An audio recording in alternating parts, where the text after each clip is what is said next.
Hello everyone, क्या आपको भी ईवीएम में स्टैटिस्टिक्स और उसके कॉम्प्लेक्स फार्मूला से डर लगता है? एडवांस बैंक मैनेजमेंट का मॉड्यूल ए यानी स्टैटिस्टिक्स सीआईबी एस्पिरेंट के लिए सबसे बड़ा चैलेंज होता है। लेकिन आज इस वीडियो में हम इस पूरे मॉड्यूल ए के सारे 9 यूनिट्स को एक साथ रिवाइज करेंगे। सैम्पलिंग और सेंट्रल टेंडेंसी से लेकर correlation, regression, probability, linear programming तक हम सब कुछ कवर करने वाले हैं, वो भी एक सिंगल वन वीडियो शॉर्ट में। मैंने आपके लिए डिटेल लेक्चर को इस तरह से मर्ज किया है ताकि आपका बेसिक कंसेप्ट फटाफट क्लियर हो जाए। एक ज़रूरी बात, स्टैटिस्टिक्स में प्रैक्टिस और फॉर्मूला सबसे इंपॉर्टेंट है। अगर आपको इस पूरे मॉड्यूल का सॉल्व न्यूमेरिकल वीडियो सीरीज चाहिए, सारे फॉर्मूला की चीट शीट चाहिए या कंप्लीट पीडीएफ नोट चाहिए तो आप देरी मत कीजिए, अभी व्हाट्सएप कीजिए 8292857381 पर और ईवीएम का कंप्लीट कोर्स और रिसोर्सेज एक्सेस कीजिए। चलिए शुरू करते हैं यूनिट नंबर 1 जो कि बेस्ड है definition of statistics and data collection. Well कभी कभी नाम भी पूछ लिया जाता है। इन्होंने इंट्रोड्यूस किया था। सिंपल वर्ड में बोले, स्टैटिस्टिक्स मतलब ये हुआ कि आप न्यूमेरिकल डेटा के साथ को हैंडल करने की साइंस को हम लोग स्टैटिस्टिक्स बोलते हैं। मतलब जो डेटा हम कलेक्ट करते हैं, एनालाइज करते हैं, ये उससे कंक्लूजन निकालते हैं, यही तो है स्टैटिस्टिक्स।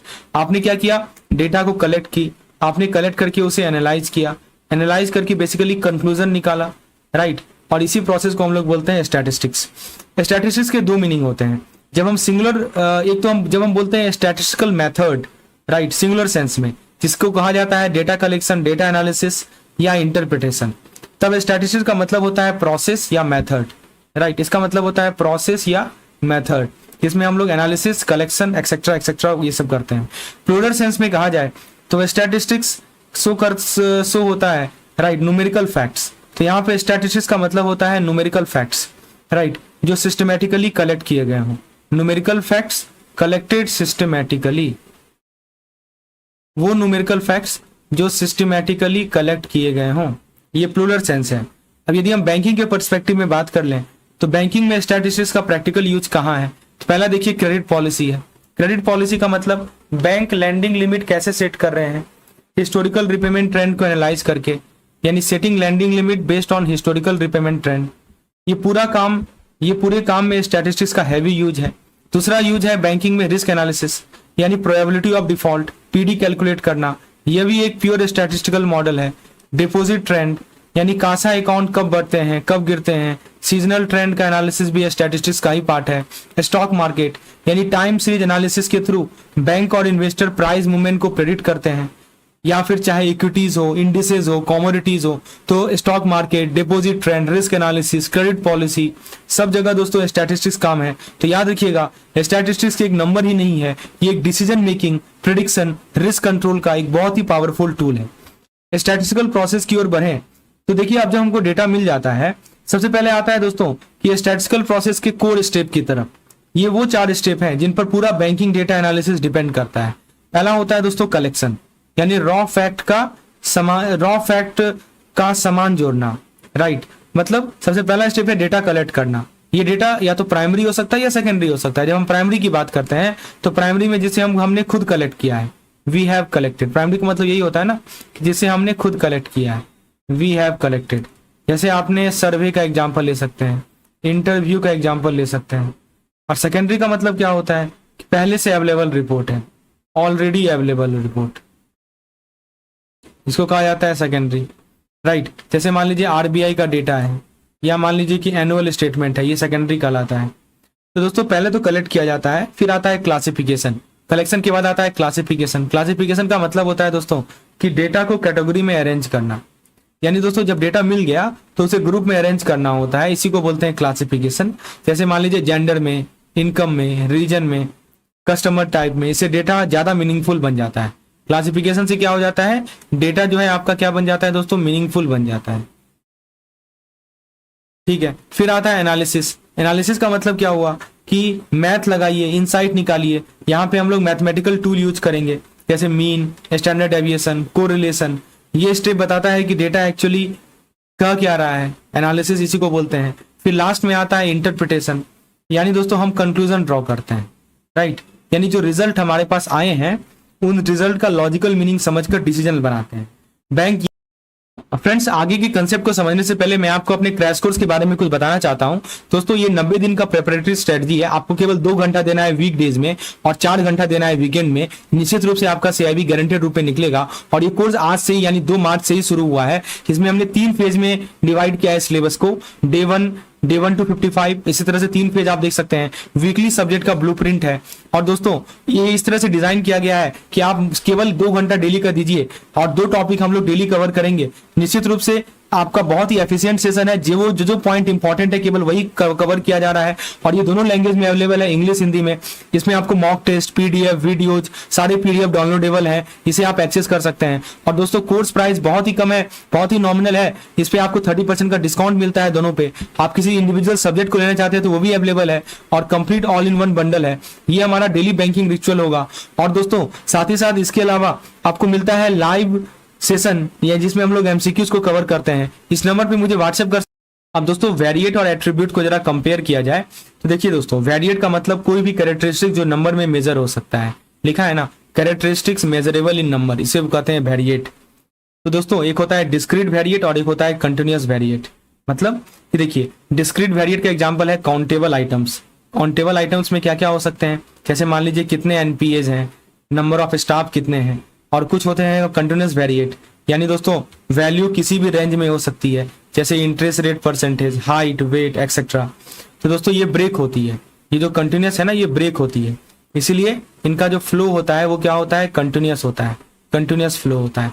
ठीक है। तो दोस्तों, ये तो हमने वेरिएट की बात कर ली, मतलब कोई भी कैरेक्टरिस्टिक जो नंबर में मेजर हो सकता है, ये हमारा वेरिएट है, क्वांटिटेटिव जिसको बोलते हैं। दूसरा आता है एट्रीब्यूट, जिसको क्वालिटेटिव बोलते हैं। इसको बोलते हैं हम लोग non numerical characteristics. Non numeric characteristics मतलब इनको काउंट नहीं मेजर किया जा सकता है, राइट, बस क्लासिफाई किया जा सकता है, राइट। क्योंकि नॉन न्यूमेरिक है, इनको काउंट नहीं कर सकते, बस क्लासिफाई कर सकते हैं। जैसे मान लीजिए रिलीजन है, राइट, फिर आपका मैरिटल स्टेटस है, ऑनेस्टी है, कलर है, इसको हम लोग एट्रीब्यूट बोलते हैं। ये सब आपके क्वालिटी को बताते हैं, राइट, क्वांटिटी नहीं बताते, क्वालिटी बताते हैं। They never tell you quantity, समझे। तो हमने ये सीखा दोस्तों, ये डेटा का जर्नी कलेक्शन से स्टार्ट होता है और इंटरप्रिटेशन पे खत्म होता है। और वेरिएट वर्सेस एट्रीब्यूट को समझना डेटा को सही तरीके से ट्रीट करने की फाउंडेशन है। अब बात आती है दोस्तों, पॉपुलेशन और सैंपल में क्या अंतर होता है, जरा देखिए। तो फ्रेंड्स देखिए, डेटा वर्ल्ड को 2 कैटेगरी में डिवाइड होता है, एक होता है पॉपुलेशन, एक होता है सैंपल। तो पॉपुलेशन का मतलब entire group under study, right, लिखा है ना। पॉपुलेशन का मतलब ये होता है कि entire group under study. Symbol याद रखिए, कैपिटल एन। इसका मेजर होता है पैरामीटर। जैसे मान लीजिए एसबीआई के टोटल 1 करोड़ या 10 मिलियन कस्टमर हैं, ये क्या है, पूरा का पूरा पॉपुलेशन है, ठीक है ना। एसबीआई का जो आपका जैसे एग्जांपल दिया हुआ ना, ऑल 10 मिलियन एसबीआई कस्टमर, ये पॉपुलेशन है। फिर सैंपल की बात कर लें, सैंपल का मतलब पॉपुलेशन का एक छोटा सा रिप्रेजेंटेटिव पार्ट होता है। इसको आप कह सकते हैं कि small representative part of the population. इसका सिंबल होता है स्मॉल एन और मेजर होता है स्टैटिस्टिक्स। जैसे मान लीजिए 1000 कस्टमर आपने सेलेक्ट किया एसबीआई के कस्टमर में से एक सर्वे के लिए, यानी ये स्मॉल सैंपल पूरे एसबीआई कस्टमर को रिप्रेजेंट करते हैं। तो दोस्तों, पॉपुलेशन एक बहुत बड़ा ग्रुप होता है, सैंपल एक छोटा सा ग्रुप होता है। पॉपुलेशन एक्सपेंसिव होता है, सैंपल फास्ट है, इकोनॉमिकल है। और दोस्तों, पॉपुलेशन मेजर करना किया जाता है पैरामीटर के माध्यम से, सैंपल का मेजर किया जाता है स्टैटिस्टिक्स के माध्यम से। सवाल ये है कि रैंडम सैंपलिंग गोल्ड स्टैंडर्ड क्यों है। तो दोस्तों, banking audit, NPA review, fraud detection सब रैंडम सैंपलिंग पे डिपेंड करते हैं। लेकिन सवाल है क्यों। तो ये बायस को एलिमिनेट करता है, समझे। हर अकाउंट को इक्वल चांस मिलता है, कोई फेवरेटिज्म नहीं है, इसलिए कहा जाता है रैंडम सैंपलिंग करो, कोई फेवरेटिज्म को अवॉइड करो, अनबायस होना चाहिए। फिर आती है बात वैलिडिटी की, यानी दोस्तों सैंपल का रिजल्ट पूरे पॉपुलेशन पे अप्लाई हो सकता है। जो भी आपका रिजल्ट आएगा सैंपल का, it can be applied to the entire population, right. The result can be applied to the entire population. इससे बैंक लेवल कंक्लूजन आपको सही मिलता है, राइट। फिर आता है एफिशिएंसी, यानी आरबीआई इंस्पेक्शन भी रैंडम सैंपलिंग यूज करती है, क्योंकि ये फास्ट भी है और एक्यूरेट भी है। तो RBI inspection rely on this, क्योंकि 2 चीजें हैं, फास्ट है और प्लस क्या है दोस्तों, एक्यूरेसी है, समझे। तो ये एफिशिएंसी मिलता है। तो दोस्तों, अगर मान लीजिए सैंपल बाइस्ड हुआ ना, तो पॉलिसी मेकिंग फेल हो सकती है, क्रेडिट पॉलिसी गलत बन सकती है और रिस्क अंडर एस्टिमेट हो जाएगा। सिंपल सी बात है, बाइसनेस नहीं होना चाहिए। यदि किसी कारणवश मान लीजिए सैंपल आपका बाइस हो गया, ठीक है, तो क्या होगा, आपका पॉलिसी मेकिंग फेल हो जाएगा, पॉलिसी मेकिंग फेल हो जाएगा, राइट। क्रेडिट पॉलिसी गलत बन जाएगा, और रिस्क अंडर एस्टिमेट हो जाएगा। इसीलिए एग्जामिनर बार बार पूछता है कि सैम्पलिंग बाइस होता क्या होता है। ठीक है, तो पॉपुलेशन बड़ा होता है, सैंपल छोटा होता है, पर सही सैंपल अगर रैंडम हो तो पूरा सिस्टम करेक्ट रिजल्ट देता है। रैंडम होना बहुत जरूरी है। अब आप इसको चीज को समझ सकते हैं। दोस्तों हम समझते हैं कि डेटा कलेक्ट कैसे होता है, क्योंकि सही डेटा का मतलब होता है सही डिसीजन मेकिंग। अगर डेटा ही गलत होगा तो डिसीजन मेकिंग भी गलत हो जाएगा ना। तो दोस्तों डेटा दो तरह के होते हैं, प्राइमरी और सेकेंडरी। तो प्राइमरी हमारा ओरिजिनल फर्स्ट हैंड इन्फॉर्मेशन होता है, मतलब जो डायरेक्टली हमने सोर्स से कलेक्ट किया है, राइट। तो कुछ डेटा जो हम डायरेक्टली सोर्स से कलेक्ट करते हैं उसे हम लोग बोलते हैं प्राइमरी डेटा। देखिए की पॉइंट लिखा है, इसका नेचर है ओरिजिनल होता है, फर्स्ट हैंड होता है। तो आप इंटरव्यू, क्वेश्चनेयर, ऑब्जर्वेशन यहाँ से कलेक्ट कर सकते हैं। खर्चा एक्सपेंसिव होता है, टाइम कंज्यूमिंग होता है और हाई रिलायबिलिटी होती है क्योंकि टारगेटेड होता है। तो जब बैंक न्यू पॉलिसी बनाता है ना, मान लीजिए कोई बैंक नया पॉलिसी बना रहा है। देखिए दोस्तों मैं जो भी एग्जांपल लूंगा बैंक के पर्सपेक्टिव में लूंगा ताकि आप इस चीज को अप्रिशिएट कर सकें। जब बैंक कोई नया पॉलिसी बनाता है तो मोस्टली वो प्राइमरी सर्वे से रियल कस्टमर बिहेवियर समझता है। वो क्या करता है, प्राइमरी सर्वे करता है और प्राइमरी सर्वे के माध्यम से रियल कस्टमर के बिहेवियर को समझता है, समझे। तो ये है हमारा प्राइमरी डेटा। दूसरी तरफ आता है हमारा सेकेंडरी डेटा। ये क्या होता है कि देखिए सेकेंडरी डेटा वो होते हैं जो ऑलरेडी कलेक्ट हो चुके हैं, बस हम उसको यूज कर रहे हैं। तो नेचर क्या है इसका, सेकेंड हैंड नेचर होता है। जैसे आरबीआई का रिपोर्ट है, सेंसस है, जर्नल है, वेबसाइट है, बैंक का अपना एनुअल स्टेटमेंट है। तो ये सस्ता होता है, तुरंत अवेलेबल होता है। और दोस्तों ये हमारी ओरिजिनल सोर्स पे डिपेंड करता है। ठीक है, रिलायबिलिटी की बात कर ले तो बैंकिंग एग्जाम में आरबीआई रिपोर्ट, सेंसस डेटा को सेकेंडरी डेटा का एग्जाम्पल के रूप में 100% पूछा जाता है। अब एक टर्म है सेंसस वर्सेस सैंपल सर्वे, समझिए। तो दोस्तों सेंसस का मतलब है हर एक यूनिट से डेटा कलेक्ट करना, डेटा फ्रॉम एवरी यूनिट, इसको बोलते हैं सेंसस। जैसे मान लीजिए आपने नेशनल पॉपुलेशन सेंसस है, ठीक है। फिर दूसरा एग्जांपल मैं बैंक के पर्सपेक्टिव में दूं कि जैसे मान लीजिए कि बैंक वाइड एसेट वेरिफिकेशन होता है, राइट, सारे ब्रांचेस का एसेट वेरिफिकेशन होता है। तो ये सभी यूनिट से आप डेटा कलेक्ट कर रहे हैं, इसको सेंसस कहा जाता है।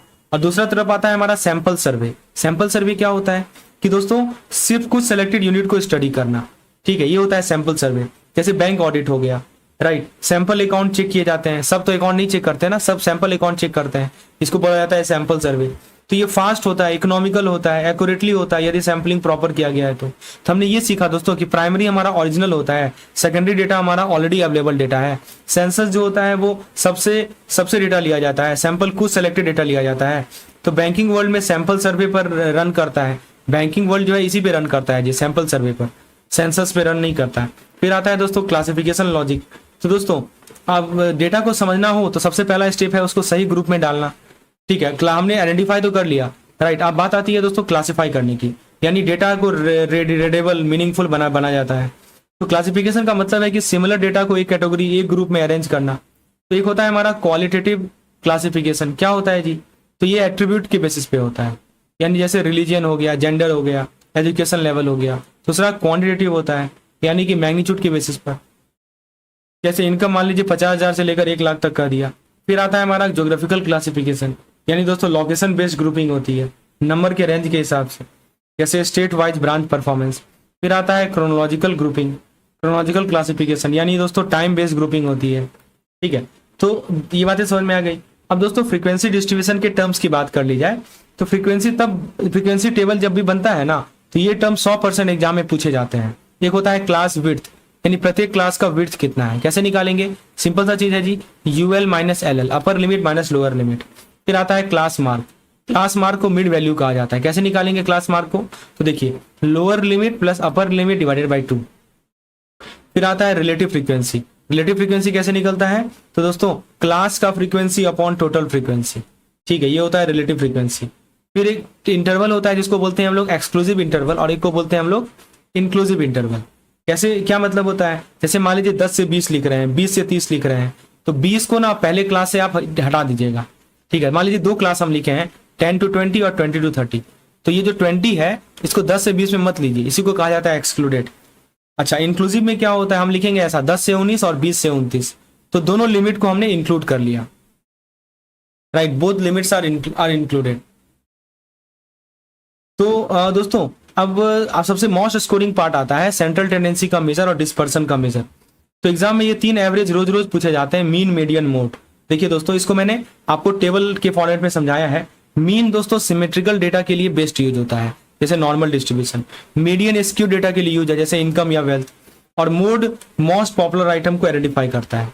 तो आउटलायर से सबसे ज्यादा सेंसिटिविटी हाई होता है। ये पिछली बार पूछा था कि इन मीन मीडियन मोड में सबसे ज्यादा हाई सेंसिटिविटी आउटलायर से किसकी होती है।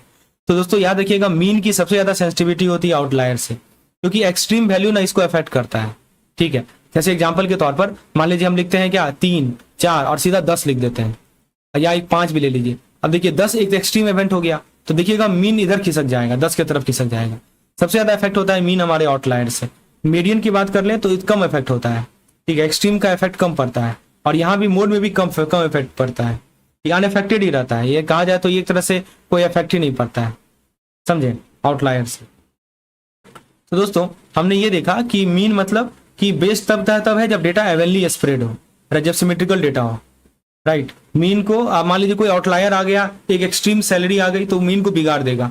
मीडियन जब इनकम या वेल्थ या हाउसिंग प्राइस जैसी डेटा स्क्यूड हो, ठीक है, मीडियन सबसे रिलायबल है। और मोड कब है, जब सबसे ज्यादा बार रिपीट होने वाली वैल्यू हो। तो मोस्ट कॉमन बिहेवियर को आइडेंटिफाई करने के लिए मोड यूज होता है। चलिए तो याद रखिएगा, मीन सिमेट्रिकल केस में, मीडियन स्क्यूनेस वाले केस में, और मोड जो है पॉपुलैरिटी के लिए। अब बात करें डिस्पर्सन के मेजर की, तो दोस्तों एक तो होता है हमारा आप देख सकते हैं रेंज। रेंज का मतलब ये होता है मैक्सिमम माइनस मिनिमम, यानी दोस्तों हाईएस्ट और लोएस्ट वैल्यू का जो डिफरेंस है वही रेंज होता है। लेकिन दोस्तों आउटलायर से काफी ज्यादा इंपैक्ट होता है ये। फिर आता है स्टैंडर्ड डेविएशन, इसको कहा जाता है किंग्स ऑफ वोलेटिलिटी, यानी वोलेटिलिटी का ये राजा होता है। तो स्टैंडर्ड डेविएशन सबसे स्टेबल और वाइडली यूज मेजर्ड है। बैंकिंग में इसका मतलब है रिस्क। सिंपल सी बात है, बैंकिंग के पर्सपेक्टिव में स्टैंडर्ड डेविएशन को रिस्क से जोड़ लीजिए, बीएफएम में भी काम आएगा आपको। ठीक है, ज्यादा स्टैंडर्ड डेविएशन मतलब ज्यादा रिस्क। जैसे मान लीजिए कि लोन डिफॉल्ट रेट का स्टैंडर्ड डेविएशन जितना ज्यादा होगा, ब्रांच उतना रिस्की है, समझे। लोन के डिफॉल्ट रेट का आप स्टैंडर्ड डेविएशन निकालिए, मान लीजिए ये ज्यादा निकला तो ब्रांच उतना रिस्की है। फिर होता है कोएफिशिएंट ऑफ वेरिएशन, तो जब दो अलग अलग पोर्टफोलियो कंपेयर करने हो तो ये सीवी आपको बताता है कि किस पोर्टफोलियो का रिस्क प्रोपोर्शनली ज्यादा है। तो इसका जो फॉर्मूला होता है ना जी, वो कुछ इस प्रकार से होता है, SD अपॉन मीन इंटू 100, समझे। स्टैंडर्ड डेविएशन नॉमिनेटर में, मीन डिनोमिनेटर में इंटू 100। तो किस पोर्टफोलियो का रिस्क प्रोपोर्शनली ज्यादा है, दो अलग अलग पोर्टफोलियो के रिस्क को कंपेयर करने के लिए हम लोग सीवी का इस्तेमाल करते हैं। फिर एक होता है स्टैंडर्ड एरर। तो दोस्तों स्टैंडर्ड एरर बताता है कि सैंपल मीन कितना दूर हो सकता है पॉपुलेशन मीन से। लिखा है ना, how far the sample mean is likely to be from the population mean. दोस्तों सिंपल सा रूल है कि देखो, सैंपल साइज यदि बढ़ेगा, राइट, एन बोलते हैं इसको, सैंपल साइज मतलब होता है स्मॉल एन, स्मॉल एन बढ़ेगा तो स्टैंडर्ड एरर घटेगा, मतलब बड़ा सैंपल ज्यादा एक्यूरेसी। स्टैंडर्ड एरर कम हो रहा है तो मतलब क्या हो रहा है, एक्यूरेसी बढ़ रही है ना, इनडायरेक्टली एक्यूरेसी बढ़ रही है, राइट। अब दोस्तों इसके इंपॉर्टेंस एंड लिमिटेशन की बात कर लें तो आज की बैंकिंग वर्ल्ड डेटा ड्रिवन है और उस डेटा को सेंस बताता है स्टैटिस्टिक्स। तो बैंक लोन एप्लीकेंट को अप्रूव या रिजेक्ट कैसे करते हैं, तो उसके लिए बैंक प्रोबेबिलिटी मॉडल यूज करते हैं, है ना जी, प्रोबेबिलिटी मॉडल यूज करते हैं। स्टैटिस्टिकल स्कोरिंग डिफॉल्ट के चांस को, रिपेमेंट पैटर्न को, रिस्क कैटेगरी को, सबको आइडेंटिफाई करता है। लिक्विडिटी मैनेजमेंट में हेल्प करता है, ब्रांच को रोज कितना कैश चाहिए, एटीएम रिफिल कब करना है, टाइम सीरीज फोरकास्टिंग, इन सब का जवाब देता है। फिर आता है operational risk analysis, system failure, fraud attempt, network down time, statistics estimate करता है ये इवेंट कितनी बार हो सकती है। और लास्ट आती है फोरकास्टिंग, यानी बैंक को फ्यूचर प्लान करने के लिए फोरकास्ट चाहिए, जैसे इन्फ्लेशन, जैसे इंटरेस्ट रेट, जैसे मार्केट का मूवमेंट, इन सब का प्रेडिक्शन स्टैटिस्टिकल मॉडल से आता है। तो याद रखिएगा, बैंकिंग डिसीजन आज गेस वर्क नहीं है बल्कि प्योर स्टैटिस्टिकल रिस्क मैट्रिक पर चल रहा है। हाँ, लिमिटेशन की भी बात कर लेते हैं, यहाँ से सवाल पूछा जाता है। तो दोस्तों स्टैटिस्टिक्स पावरफुल है नो डाउट, लेकिन परफेक्ट नहीं है। पहला है क्या है कि does not study individual item, मतलब स्टैटिस्टिक्स एग्रीगेट को स्टडी करता है, इंडिविजुअल को नहीं, मतलब इंडिविजुअल वेरिएशन हाइड हो जाते हैं, केवल ये एग्रीगेट स्टडी करता है, ये पहला लिमिटेशन है। दूसरा है जी कि ये ब्यूटी, ऑनेस्टी, बिहेवियर, ये सब क्वालिटेटिव चीजें डायरेक्ट मेजर नहीं होती तब तक नहीं जब तक उनको न्यूमेरिकल कोड न दे दिया जाए, तो ये भी इसका लिमिटेशन है, ये मेजर ही नहीं करता। Result are true only on average, मतलब कि एवरेज कभी कभी रियलिटी को डिस्टॉर्ट करता है। आपका जो भी एवरेज है ये क्या करेगा पता है आपको, this will distort the reality, reality को डिस्टॉर्ट करता है एवरेज, समझे। तो मान लीजिए कि आपका डेटा स्क्यूड है, suppose your data is skewed, क्या होगा, एवरेज गलत इंप्रेशन दे सकता है, एवरेज जो है आपको रॉन्ग इंप्रेशन देगा, समझे। फिर आता है मिसयूज पॉसिबल है, स्टैटिस्टिक्स को मैनिपुलेट करना आसान है, ग्राफ ट्विस्ट कर दो, स्केल चेंज कर दो, एवरेज चूज कर लो, रिजल्ट बाइस हो जाएगा, है ना। ये भी बड़ा है, प्रोन टू मिस यूज। तो दोस्तों अब आता है सबसे इंपॉर्टेंट फॉर्मूला बैंक, ठीक है। तो दोस्तों देखिए मैं आपको फॉर्मूला बता देता हूँ। पॉपुलेशन का स्टैंडर्ड डेविएशन का फॉर्मूला होता है sigma is equal to under root of x minus mu का स्क्वायर अपॉन कैपिटल एन, ठीक है। सैंपल स्टैंडर्ड डेविएशन में क्या होता है, डिनोमिनेटर n माइनस वन हो जाता है, मतलब summation of x minus x bar का square upon n minus one. हम लोग आगे डिस्कस करेंगे सैम्पलिंग में। स्टैंडर्ड एरर ऑफ मीन का फॉर्मूला होता है दोस्तों, क्या होता है, s upon under root n, ठीक है। यानी कि सैंपल का स्टैंडर्ड, इसको हम लोग स्मॉल एस से डिनोट करते हैं, ये हमारा स्मॉल एस है और ये हमारा सिग्मा होता है पॉपुलेशन का स्टैंडर्ड डेविएशन। और कोएफिशिएंट ऑफ वेरिएशन बताया आपको small x upon x bar into 100। दोस्तों हमने ये सीखा कि देखिए पैरामीटर मतलब पॉपुलेशन, स्टैटिस्टिक्स मतलब सैंपल। ओपन स्क्यूड डेटा है तो मीडियन यूज कर लो, ओपन एंड क्लास है तो मीन कैलकुलेट करना मुश्किल है। स्टैंडर्ड डेविएशन दोस्तों रिस्क मीटर होता है फाइनेंस का। Random sampling, unbiased test. आइए दोस्तों शुरुआत करते हैं अपने इस डिस्कशन को पहले कंसेप्ट के साथ। आइए देखते हैं बेसिक लॉजिक ऑफ स्टैटिस्टिक्स। यानी दोस्तों स्टैटिस्टिक्स को टफ मत समझिएगा, इस चैप्टर का एक सिंपल सा लॉजिक है कि डेटा कहाँ से आता है, कैसे प्रोसेस होता है, कैसे यूज होता है, ये बस यही देखना है हमें, कहाँ से आया, कैसे प्रोसेस हुआ, कैसे उसे कंक्लूजन निकलता है, बस इतना समझ लीजिए पूरा चैप्टर क्रैक हो जाएगा। चलिए तो बेसिक लॉजिक की बात कर लें तो स्टैटिस्टिक्स का सिंपल फ्लो एक लाइफ साइकिल की तरह होता है।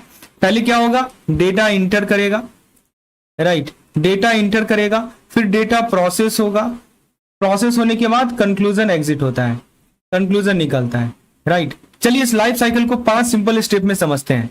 डेटा कलेक्शन, हमने पहले भी देखा था कि डेटा कलेक्ट करो। डेटा दो तरह के होते हैं, primary data, secondary source. Primary data जो हम खुद कलेक्ट करते हैं, सेकेंडरी डेटा जो कहीं और से मिल जाए, रिपोर्ट से, वेबसाइट से, रिकॉर्ड से। अच्छा, दूसरी बात है क्लासिफिकेशन एंड टेबुलेशन, यानी डेटा मान लीजिए कलेक्ट हो गया, अब उसको ग्रुप करके टेबल में अरेंज करना होता है, राइट। ग्रुपिंग कीजिए, अरेंजिंग कीजिए, और ताकि जो डेटा है वो रीडेबल बन जाए। क्यों ग्रुप करना है, क्यों अरेंजिंग करना है, ताकि हम डेटा को रीडेबल बना सकें, राइट। इसी को क्लासिफिकेशन एंड टेबुलेशन कहते हैं। डेटा को रीडेबल बनाने के लिए ग्रुपिंग करना और ऑर्गेनाइज करना बहुत जरूरी है। फिर आता है ग्राफिकल रिप्रेजेंटेशन। अब डेटा को विजुअलाइज किया जाता है। कैसे कैसे विजुअलाइज करेंगे, चार्ट्स के माध्यम से, ग्राफ्स के माध्यम से, राइट। बार डायग्राम, चार्ट, ग्राफ, बार डायग्राम, पाई चार्ट, यानी ग्राफ से कंपैरिजन और ट्रेंड इंस्टेंटली समझ आ जाता है। फिर कुछ स्टैटिस्टिकल टूल्स होते हैं। ये क्या होते हैं जी, समझिए कि अब आता है मेन गेम, यानी स्टैटिस्टिकल टूल अप्लाई करना। जैसे आपने एवरेज अप्लाई किया, आपने डिस्पर्सन अप्लाई किया, डिस्पर्सन के मेजर्स अप्लाई किए, ये सभी टूल्स होते हैं जो डेटा के हिडन पैटर्न को रिवील करते हैं। They reveal the hidden pattern, यानी जो हमारे हिडन पैटर्न है उनको ये रिवील करने का काम करते हैं स्टैटिस्टिकल टूल। और लास्ट स्टेप आता है इंटरप्रिटेशन, मतलब सारी कैलकुलेशन के बाद फाइनल कंक्लूजन निकालना, फाइनल कंक्लूजन हम लोग निकालते हैं। तो ये 5 स्टेप हैं। डेटा कलेक्ट किया, राइट, उसके बाद उसको रीडेबल फॉर्मेट में बनाया, उसको ग्राफिकली रिप्रेजेंट किया चार्ट के माध्यम से, ग्राफ के माध्यम से, फिर स्टैटिस्टिकल टूल अप्लाई करना, average, measure of dispersion apply करना, फिर सारी कैलकुलेशन के बाद फाइनल कंक्लूजन निकालना। तो इसका मीनिंग क्या है, ऑब्जेक्टिव क्या है, देखिए एक टर्म आप देखेंगे जिसमें लिखता है सेंट्रल टेंडेंसी। सेंट्रल टेंडेंसी का मतलब है कि डेटा की टेंडेंसी होती है एक सेंटर पॉइंट के आसपास ग्रुप होने का। डेटा का ये टेंडेंसी है जी कि वो ना एक सेंट्रल वैल्यू के अक्रॉस क्लस्टर करेगा या ग्रुपिंग करेगा, मतलब कोई सेंट्रल वैल्यू होगी, राइट, एवरेज के फॉर्म में रिप्रेजेंट करते हैं। तो एक टर्म आप देखेंगे लिखा है यहाँ पे कंडेंसेशन। क्या मतलब हुआ जी कि सेंट्रल टेंडेंसी का मेजर ऑब्जेक्टिव है कंडेंसेशन, मतलब बड़ा डेटा एक सिंगल रिप्रेजेंटेटिव वैल्यू में कन्वर्ट कर देना। हमारे पास ह्यूज डेटे हैं, राइट, हमारे पास ह्यूज डेटा है, हम क्या चाहते हैं उस ह्यूज डेटा को एक सिंगल वैल्यू में कन्वर्ट कर लें, इसी को बोलते हैं कंडेंसेशन, राइट। चलिए तो यहां तक क्लियर है। क्यों करते हैं दोस्तों, एनालिसिस हमारा फास्ट हो जाए, आसान हो जाए, इसीलिए हम कंडेंसेशन करते हैं। फिर कंडेंस करने के बाद एवरेज मैटर क्यों करता है। अब देखिए एवरेज का एक और इंपॉर्टेंट एंगल समझते हैं कि देखिए सेंट्रल टेंडेंसी सिर्फ डेटा को समराइज ही नहीं करता, ये कंपैरिजन, ये डिसीजन मेकिंग में भी क्रिटिकल रोल प्ले करता है। जैसे कंपैरिजन बात कर लें तो एवरेज हमें दो या ज्यादा डेटा सेट को कंपेयर करने का सिंपल तरीका देता है। जैसे मान लीजिए 2 ब्रांचेज हैं, बैंक के पर्सपेक्टिव में बात कर लें, 2 ब्रांचेज हैं, राइट। इनका जो एवरेज लोन है वो हम कंपेयर करना हो तो एवरेज से इंस्टेंटली क्लैरिटी मिल जाती है, एवरेज फिगर से इंस्टेंटली क्लैरिटी मिल जाती है। फिर आता है डिसीजन मेकिंग, यानी पॉलिसी मेकर, बैंकर, मैनेजर सभी एवरेज का यूज करते हैं रिस्क असेसमेंट और डिसीजन मेकिंग में, यानी रिस्क को एसेस करना है, डिसीजन लेना है तो फिर एवरेज का यूज कर लीजिए। एवरेज करने का मतलब कि ये गाइडिंग वैल्यू की तरह काम करती है। एवरेज एक्ट लाइक अ गाइडिंग वैल्यू, और गाइडिंग वैल्यू से हमें क्या समझ में आती है, ट्रेंड समझ में आती है। क्लियर है सब कुछ। तो एक गुड एवरेज की रिक्विजिट क्या है, एक अच्छे एवरेज की क्वालिटी काफी बार एमसीक्यू में पूछी जाती है। तो चलिए इनको एकदम सिंपल स्टाइल में याद करते हैं। पहला पॉइंट लिखा है रिजिडली डिफाइंड, कोई एम्बिग्यूटी नहीं होनी चाहिए, ठीक है, मतलब डेफिनेशन क्लियर हो, कोई कंफ्यूजन या कोई एम्बिग्यूटी नहीं हो। Easy to understand and calculate, यानी स्टूडेंट हो या पॉलिसी मेकर हर किसी के लिए समझना आसान होना चाहिए। सारे ऑब्जर्वेशन पे बेस्ड हो, यानी एवरेज तभी यूजफुल होता है ना जब वो पूरे डेटा को रिप्रेजेंट करे, राइट। तो एवरेज तभी यूजफुल होगा जब वो पूरे डेटा को रिप्रेजेंट करे, प्लीज इसको याद रखिएगा, बहुत इंपॉर्टेंट है। और फिर नेक्स्ट पॉइंट लिखा है कि सुटेबल फॉर अलजेब्रिक ट्रीटमेंट, यानी दोस्तों अलजेब्रिक फॉर्मेट में, अलजेब्रा फॉर्मूला में यूज हो, राइट। यहाँ पे कीवर्ड लिखा है दोस्तों सुटेबल फॉर अलजेब्रिक ट्रीटमेंट, यानी अलजेब्रिक फॉर्मूला में यूज हो सके। जैसे अलजेब्रिक फॉर्मूला की बात कर लें, जैसे मान लीजिए डेविएशन हो गया, जैसे मान लीजिए आपका वेरिएंस है, राइट, फॉर्मूला में यूज हो सके। फिर आता है कि सैंपलिंग के फ्लक्चुएशन से लीस्ट अफेक्टेड हो, मतलब डेटा सैंपल थोड़ा ऊपर नीचे हो जाए फिर भी एवरेज स्टेबल रहे।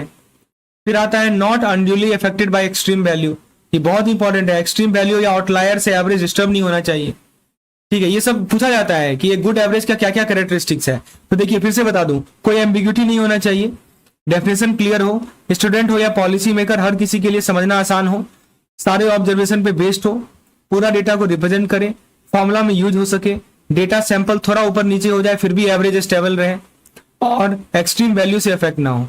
फिर एक टर्म आता है दोस्तों जिसको बोलते हैं हम लोग अर्थमेटिक मीन, क्या बोलते हैं, एएम। एएम यानी कि अर्थमेटिक मीन, आइए समझते हैं इसका मतलब। तो अर्थमेटिक मीन का मीनिंग क्या होता है, लेट्स क्लियर द मीनिंग। तो चलिए सबसे कॉमन और सबसे फ्रीक्वेंटली आस्क्ड एवरेज की बात कर लें तो एक अर्थमेटिक मीन होता है, यानी दोस्तों सारे ऑब्जर्वेशन को जोड़ लीजिए और नंबर ऑफ ऑब्जर्वेशन से डिवाइड कर दीजिए, यही होता है एएम। यानी सबसे वाइडली यूज मेजर है। क्यों? क्योंकि दोस्तों इसको कैलकुलेट करना आसान है। Why it is widely use? It is widely use because it is easy to calculate, calculate करना आसान है, राइट।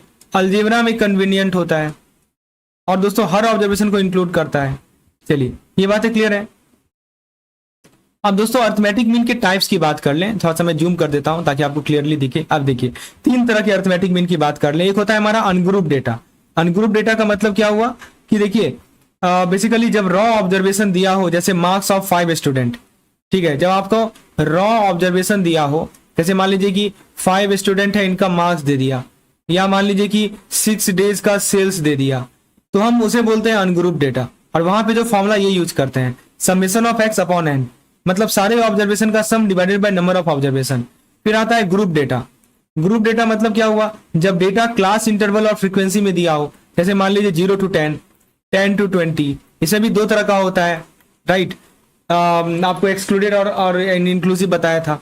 तो जब डेटा क्लास इंटरवल और फ्रीक्वेंसी में दिया हो विथ एफ वैल्यू, सबका फ्रीक्वेंसी भी दिया रहता है, तो हम उसके लिए ग्रुप डेटा यूज करते हैं, यानी summation of F x upon summation of F. देखिए दोस्तों इसका एप्लीकेशन के लिए मैंने एक सेपरेट वीडियो बनाया है, अभी मैं जस्ट आपको फॉर्मूला रिकॉल करा रहा हूं। और तीसरा केस होता है, यहाँ पे बोलिएगा कि ये एफ एक्स में एक्स क्या है, तो एक्स है दोस्तों क्लास का मिड पॉइंट, जो कैपिटल एस दिख रहा है ना जी, ये क्लास का मिड पॉइंट है। जैसे 10 से 20 का मिड पॉइंट 15 है, 20 से 30 का मिड पॉइंट 25 है, तो कैपिटल एक्स जो है हमारा क्लास का मिड पॉइंट है, उसको फ्रीक्वेंसी से मल्टीप्लाई कीजिए, सबको जोड़ दीजिए, राइट। तो ये चीजें हैं। और फिर आता है दोस्तों एक कंबाइंड मीन। कंबाइंड मीन क्या होता है, ये फॉर्मूला तब यूज होता है जब दो अलग अलग ग्रुप का कंबाइन एवरेज निकालना हो। जैसे मान लीजिए कि ब्रांच ए है, इसका अर्थमेटिक मीन, ब्रांच बी है, इसका अर्थमेटिक मीन, ये मिलकर बनता है हमारा ओवरऑल मीन, राइट। तो ये ध्यान रखना है। जैसे इसका फॉर्मूला क्या होता है, n1 x1 bar plus n2 x2 bar upon n1 plus n2, ठीक है। चलिए मेरिट क्या होती है दोस्तों, अर्थमेटिक मीन की मेरिट क्या है और डीमेरिट क्या है, आइए देखते हैं। मेरिट यही है दोस्तों कि फटाफट इसके एडवांटेज को रिवाइज करते हैं। फॉर्मूला फिक्स है, इंटरप्रिटेशन क्लियर है और कैलकुलेट करना भी आसान है। चाहे डेटा स्मॉल हो या लार्ज हो, कैलकुलेशन स्ट्रेट फॉरवर्ड है और सारे ऑब्जर्वेशन पे बेस्ड है। हर वैल्यू एवरेज में कंट्रीब्यूट करती है, राइट। तो एएम रिप्रेजेंटेटिव होता है, इसलिए कहा जाता है एएम क्या होता है दोस्तों, रिप्रेजेंटेटिव होता है। और एक और बात, बेस्ड है अलजेब्रिक ट्रीटमेंट के लिए, यानी एएम को आसानी से यूज कर सकते हैं, वेरिएंस, राइट, स्टैंडर्ड डेविएशन, ये सब में यूज कर सकते हैं। लेकिन डिमेरिट ये है दोस्तों, कुछ इंपॉर्टेंट ड्रॉबैक भी याद रखिए कि आउटलायर से सबसे ज्यादा अफेक्टेड होता है। आउटलायर पे सवाल आता है दोस्तों, एक्सट्रीम वैल्यू बोलिए या आउटलायर बोलिए, एक ही बात है, राइट। सबसे ज्यादा अफेक्टेड यदि कोई है तो हमारा वो यही है, अर्थमेटिक मीन ही है, राइट। तो एएम को डिस्टॉर्ट कर सकता है, अर्थमेटिक मीन को डिस्टॉर्ट कर देता है। फिर दोस्तों ओपन इन क्लास के लिए सुटेबल नहीं है, it can not handle the open in class. तो कहने का मतलब कि दोस्तों कि जैसे लाइक हम ऐसा नहीं बोल सकते कि अबव 70 या बिलो 10, मिड पॉइंट क्लियर नहीं होता, इसीलिए एएम एक्यूरेट नहीं होता। और लास्ट लिखा है can not average ratio properly, मतलब कि जहां रेशियो और परसेंटेज डेटा हो एएम मिसलीडिंग रिजल्ट देता है। तो ये सब इसके डिमेरिट है, एक्सट्रीम वैल्यू से अफेक्टेड होता है, not suitable for open in class, open in class के लिए सुटेबल नहीं है अर्थमेटिक मीन, जहां पे रेशियो और परसेंटेज डेटा हो वहां पे मिसलीडिंग रिजल्ट देगा। फिर एक टर्म आता है दोस्तों पोजिशनल एवरेज, आइए डिस्कस करते हैं इसको। और उससे पहले मैं आपको मीडियन के बारे में ही बता दूं, हाँ इसको पोजिशनल एवरेज बोला जाता है। तो देखिए मीडियन, उससे पहले हम बात कर लेते हैं ज्योमेट्रिक मीन की। Let's talk about first geometric mean, harmonic mean, geometric mean, तब पोजीशन एवरेज पे आते हैं। तो ज्योमेट्रिक मीन क्या होता है, nth रूट होता है प्रोडक्ट ऑफ ऑब्जर्वेशन का। जैसे मान लीजिए x1 एक ऑब्जर्वेशन है, x2 एक ऑब्जर्वेशन है, ऐसे करके xn ऑब्जर्वेशन, सबको मल्टीप्लाई कर दीजिए, x1 multiplied by x2 multiplied by x3 dot dot dot xn, और इसका टू द पावर 1/n कर लीजिए, मतलब nth रूट निकाल लीजिए। यही जो nth रूट होता है ना, इसी को बोलते हैं जीएम। तो यदि हमारे पास अनग्रुप डेटा हो तो जीएम निकालना ऐसे है। तो बैंक में कहाँ यूज होता है, जैसे मान लीजिए कि स्टॉक इंडेक्स कैलकुलेट करना है, CAGR निकालना है, इसको बोलते हैं compounded annual growth rate, right. Portfolio return निकालना है, यहाँ पे यूज होता है। मेरिट क्या है जी, कि इंडेक्स नंबर के लिए यूजफुल है, सारे ऑब्जर्वेशन पे बेस्ड होता है। डिमेरिट क्या है, कंप्यूट करना डिफिकल्ट होता है, लिखा है ना डिफिकल्ट टू कंप्यूट। और यदि मान लीजिए कोई भी वैल्यू 0 हो जाए या नेगेटिव हो जाए तो फिर निकालना भी मुश्किल है। Difficult to compute, can not calculate if any value is 0 और नेगेटिव। फिर आता है हमारा हार्मोनिक मीन। हार्मोनिक मीन की बात कर लेते हैं क्या होती है। तो दोस्तों ये हमारे रेसिप्रोकल है, अर्थमेटिक मीन ऑफ रेसिप्रोकल। देखिए यहाँ पे दो चीजें हैं, पहले तो अर्थमेटिक मीन ऑफ रेसिप्रोकल, यानी कि जो भी डेटा सेट है उसका रेसिप्रोकल ले लीजिए, राइट। फिर सबका मीन निकाल लीजिए और फिर उल्टा कर दीजिए। इसीलिए कहा जाता है कि देखिए समझिए, पहले क्या किया हमने, जो हमारे पास डेटा है उसका रेसिप्रोकल जैसे मान लीजिए x एक डेटा है तो 1/x कर लिए, फिर सबका मीन निकाल लिए, फिर इसका भी रेसिप्रोकल कर दिए, तो n upon summation of 1/x ये है। तो डेफिनेशन को पढ़ेंगे ना आसानी से समझ में आ जाएगा, ठीक है। आपको रेसिप्रोकल का मीनिंग पता होगा।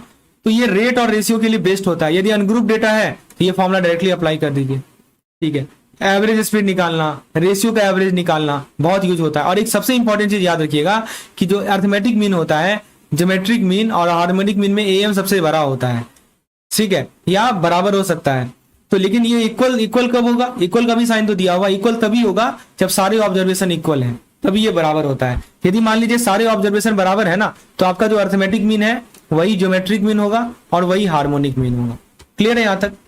अब दोस्तों पोजिशनल एवरेज की बात कर लें, तो नाम याद रखिए पोजिशनल का मतलब कि वैल्यू डिपेंड करती है पोजीशन पर, राइट। वैल्यू किस पे डिपेंड कर रही है, पोजीशन पे डिपेंड कर रही है, वैल्यू मैग्नीट्यूड पे डिपेंड नहीं कर रही। जैसे हमने अभी तक देखा तो मैग्नीट्यूड पे डिपेंड कर रही थी, आउटलायर इफेक्ट कर रहा था। हमने अभी बात की थी ना, जीएम एचएम सब पे वैल्यू मैग्नीट्यूड पे डिपेंड कर रहा था, लेकिन यहाँ पे वैल्यू पोजीशन पे डिपेंड कर रहा है।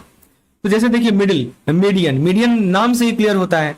मीडियन सिंपल शब्दों में बोले तो ऑर्डर्ड, हमारे पास जो ऑर्डर डेटा है, राइट, जो ऑर्डर डेटा है इनका बीच वाला पॉइंट, मिडिल पॉइंट, ये डेटा को दो इक्वल पार्ट में डिवाइड कर देता है, 50% लेफ्ट साइड 50% राइट साइड, समझे। तो एक ऐसा पॉइंट आपको खोजना है जो कि मिडिल में हो, डेटा को इक्वली डिवाइड कर दे। तो जैसे देखिए दो केस होता है इसमें, अनग्रुप डेटा हो, मान लो कि अनग्रुप डेटा है और एन ऑड है, राइट। तो उस केस में कैसे निकालेंगे, तो मीडियन हो जाएगा मिडिल ऑब्जर्वेशन, तो पहली बात तो ये चीज याद रखिएगा, बहुत लोग यहाँ गलती करते हैं कि डेटा को असेंडिंग ऑर्डर में पहले अरेंज करना बहुत जरूरी है। अब बहुत लोग गलती क्या करते हैं ना, डायरेक्ट डेटा देखिए हड़बड़ा के सीधा मिडिल निकाल ली। नहीं दोस्तों, पहले तो डेटा को असेंडिंग ऑर्डर में अरेंज कीजिए। असेंडिंग ऑर्डर में अरेंज करने के बाद जो जैसे मान लीजिए 5 डेटा है, 3, 5, 7, 9, 11, 5 डेटा है तो मिडिल वाला 7 होगा। तो इसी को कहा जाता है n+1/2th ऑब्जर्वेशन। तो यदि n ऑड होता है तो काफी आसान होता है कैलकुलेट करना। अब दूसरा केस है n यदि even हो तो क्या किया जाए, तो n/2th plus n/2th plus 1 observation, n/2 plus 1th observation.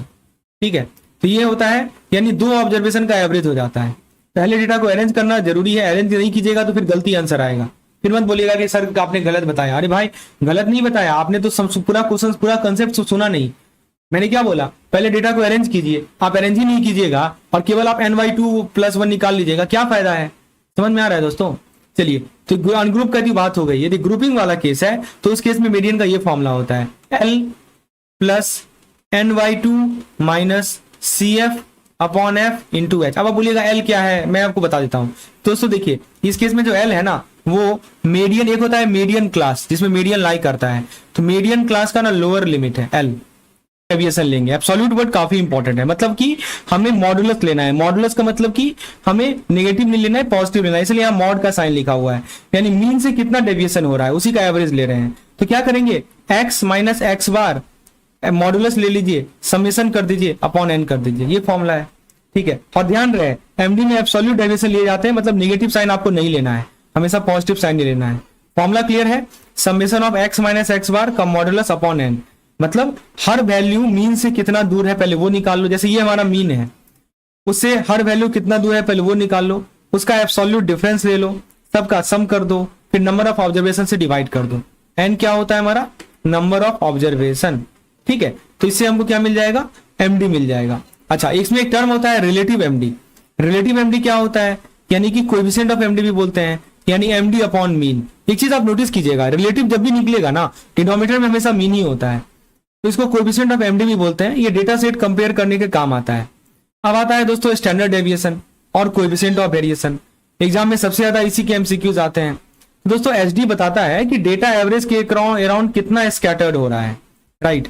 तो डेटा जो है एवरेज के अराउंड कितना स्कैटर्ड हो रहा है, इसका फॉर्मूला बहुत सिंपल है, summation of x minus x bar का स्क्वायर अपॉन n, मतलब डेविएशन स्क्वायर करो। देखिए पिछले केस में हमने डेविएशन तो निकाला, उसका मॉडुलस निकाला, समेशन किया, n से डिवाइड किया, लेकिन यहाँ पे डेविएशन का स्क्वायर करेंगे, ऐड करो, समेशन का मतलब ऐड करो, डिवाइड करो n से और स्क्वायर रूट ले लो, ये स्टैंडर्ड डेविएशन होता है।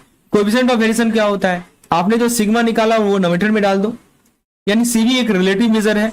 फिर से देखिए चूंकि रिलेटिव है तो डिनोमिनेटर में मीन आएगा। एक चीज रट लीजिए, जहां भी आपका रिलेटिव वेरिएशन निकाले बोले ना, जैसे हमने यहाँ पे रिलेटिव कोएफिशिएंट ऑफ एमडी निकाला, मीन से डिवाइड किया, यहाँ भी रिलेटिव निकाल रहे हैं, मीन से डिवाइड कर रहे हैं, ठीक है ना। तो आपने जो सिग्मा निकाला, स्टैंडर्ड डेविएशन निकाला, उसको एक्स बार से डिवाइड कर दीजिए, इंटू 100 कर दीजिए, परसेंटेज में वैल्यू आ जाएगा।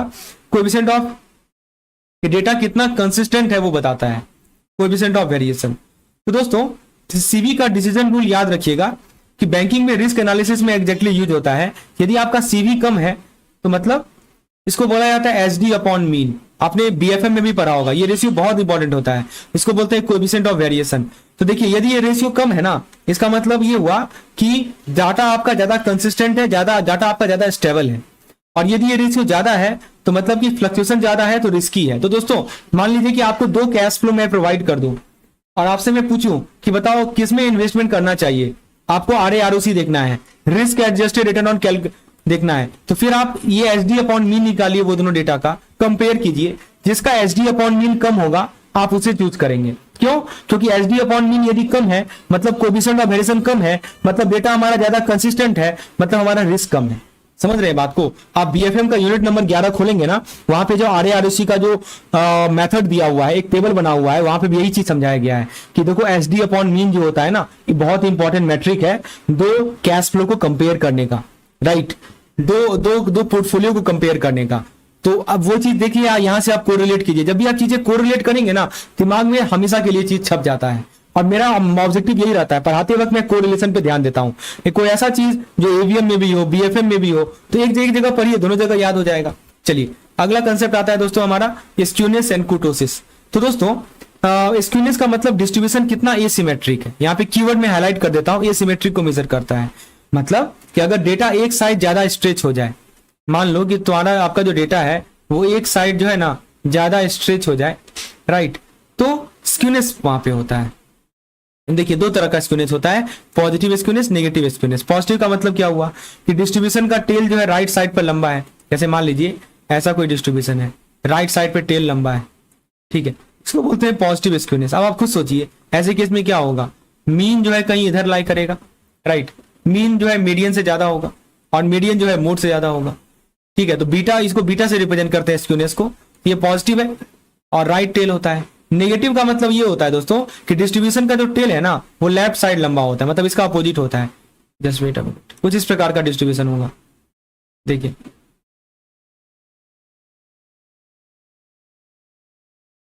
ऐसा करके होता है। ये टेल जो है लेफ्ट साइड में लंबा है। इस केस में क्या होगा, इस केस में जो है आपका मीन कम हो जाएगा, मीडियन कम होगा, मतलब मोड सबसे ज्यादा होता है, ठीक है। तो याद रखिएगा पॉजिटिव का मतलब क्या है, नेगेटिव का मतलब क्या। आपके बुक में ये चीज 2 पेज में कवर्ड है, मैं आपको एक पैराग्राफ में करवा रहा हूं, यही तो है रिवीजन का मतलब। चलिए, कुर्टोसिस मतलब बताता है कि डिस्ट्रीब्यूशन की पीकनेस कितनी है। It measure the peakedness of the distribution, right, यानी डेटा कितना शार्प पीक बनाता है और टेल कितना थिक है, कितना थिन है। दोस्तों 3 तरह के कुर्टोसिस होते हैं, लैप्टोकोटिक, प्लेटिकोटिक, मेसोकोटिक। लैप्टोकोटिक ये डिस्ट्रीब्यूशन शार्प पीक और हैवी टेल दिखाता है। मान लीजिए कि आपका पीक काफी शार्प है, टेल काफी फ्लैट है, तो ये लैप्टोकोटिक है। प्लेटिकोटिक आपका फ्लैट पीक, थिन टेल दिखाता है, राइट। मान लीजिए कि पीक फ्लैट होता है, टेल थिन होते हैं, तो आपका वोलेटिलिटी लो होती है, ठीक है ना। इसको बीटा 2, इसको ये एक्चुअली वोलेटिलिटी को दिखाता है, इसको बीटा 2 से नोट करते हैं। बीटा 1 हमारा स्क्यूनेस दिखाता है और कुर्टोसिस बीटा 2 से रिप्रेजेंट करते हैं, राइट। तो लैप्टोकोटिक मतलब डिस्ट्रीब्यूशन शार्प पीक है, टेल फैट है, वोलेटिलिटी काफी ज्यादा। सिंपल है, क्या 2 वेरिएबल आपस में कनेक्टेड हैं और क्या हम एक वेरिएबल को यूज करके दूसरे को प्रेडिक्ट कर सकते हैं, बस यही चीज है। मतलब क्या 2 वेरिएबल हैं हमारे पास, वो आपस में कनेक्टेड है या नहीं है। और यदि मान लीजिए कि कनेक्टेड भी हैं तो एक का मुझे पता है, तो क्या मैं दूसरा पता लगा सकता हूं। That is what we will try to answer. तो दोस्तों इसका पर्पस यही है कि 2 वेरिएबल के बीच में रिलेशनशिप को समझना। मैं हाईलाइट कर देता हूं पॉइंट को, रिलेशनशिप बिटवीन 2 वेरिएबल्स, राइट। और ये देखना कि अगर एक वेरिएबल चेंज होता है तो क्या दूसरा भी चेंज होता है। तो दोस्तों देखिए, मैं एक एग्जांपल लेके समझाता हूँ। मैं 2 वेरिएबल लेता हूँ, एक मैं लेता हूँ ईयर ऑफ एजुकेशन और दूसरा मैं लेता हूँ एनुअल इनकम। तो ईयर ऑफ एजुकेशन मान लीजिए एक्स है, एक्स है इंडिपेंडेंट वेरिएबल यानी स्वतंत्र वेरिएबल। एनुअल इनकम वाई है, डिपेंडेंट वेरिएबल है, राइट। तो दोस्तों यानी जितनी ज्यादा एजुकेशन होगी क्या इनकम भी बढ़ेगी। सोचिए आप, मतलब एक्स और वाई रिलेटेड है, ये मेरा सवाल है कि मान लीजिए कि जितनी ज्यादा एजुकेशन हो, राइट, ईयर ऑफ एजुकेशन मतलब क्या हुआ, कितना साल हमने पढ़ा है। जितनी ज्यादा एजुकेशन होगी तो क्या एनुअल इनकम भी बढ़ेगी, does it impact the income. तो यही हम चेक करते हैं। तो दोस्तों एक इस टॉपिक में दो मेजर सवाल आते हैं कि क्या एक्स और वाई रिलेटेड है और क्या हम वाई को एक्स के बेसिस पर प्रेडिक्ट कर सकते हैं।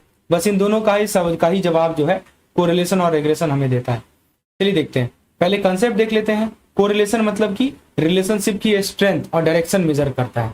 2 कीवर्ड में हाईलाइट कर देता हूं, 2 चीजें हैं, एक तो स्ट्रेंथ है और दूसरा डायरेक्शन है। किस चीज का, रिलेशनशिप का। मतलब कनेक्शन कितना स्ट्रांग है और किस डायरेक्शन में जा रहा है। कोरिलेशन का मतलब यही होता है दोस्तों कि जो 2 वेरिएबल के बीच में जो कनेक्शन है इसका स्ट्रेंथ क्या है और किस डायरेक्शन में जा रहे हैं, ठीक है, ये होता है correlation.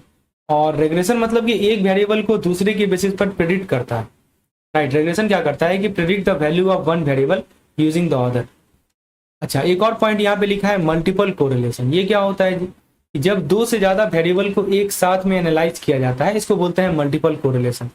Means 2 variable simultaneously is analyse, that's called multiple correlation.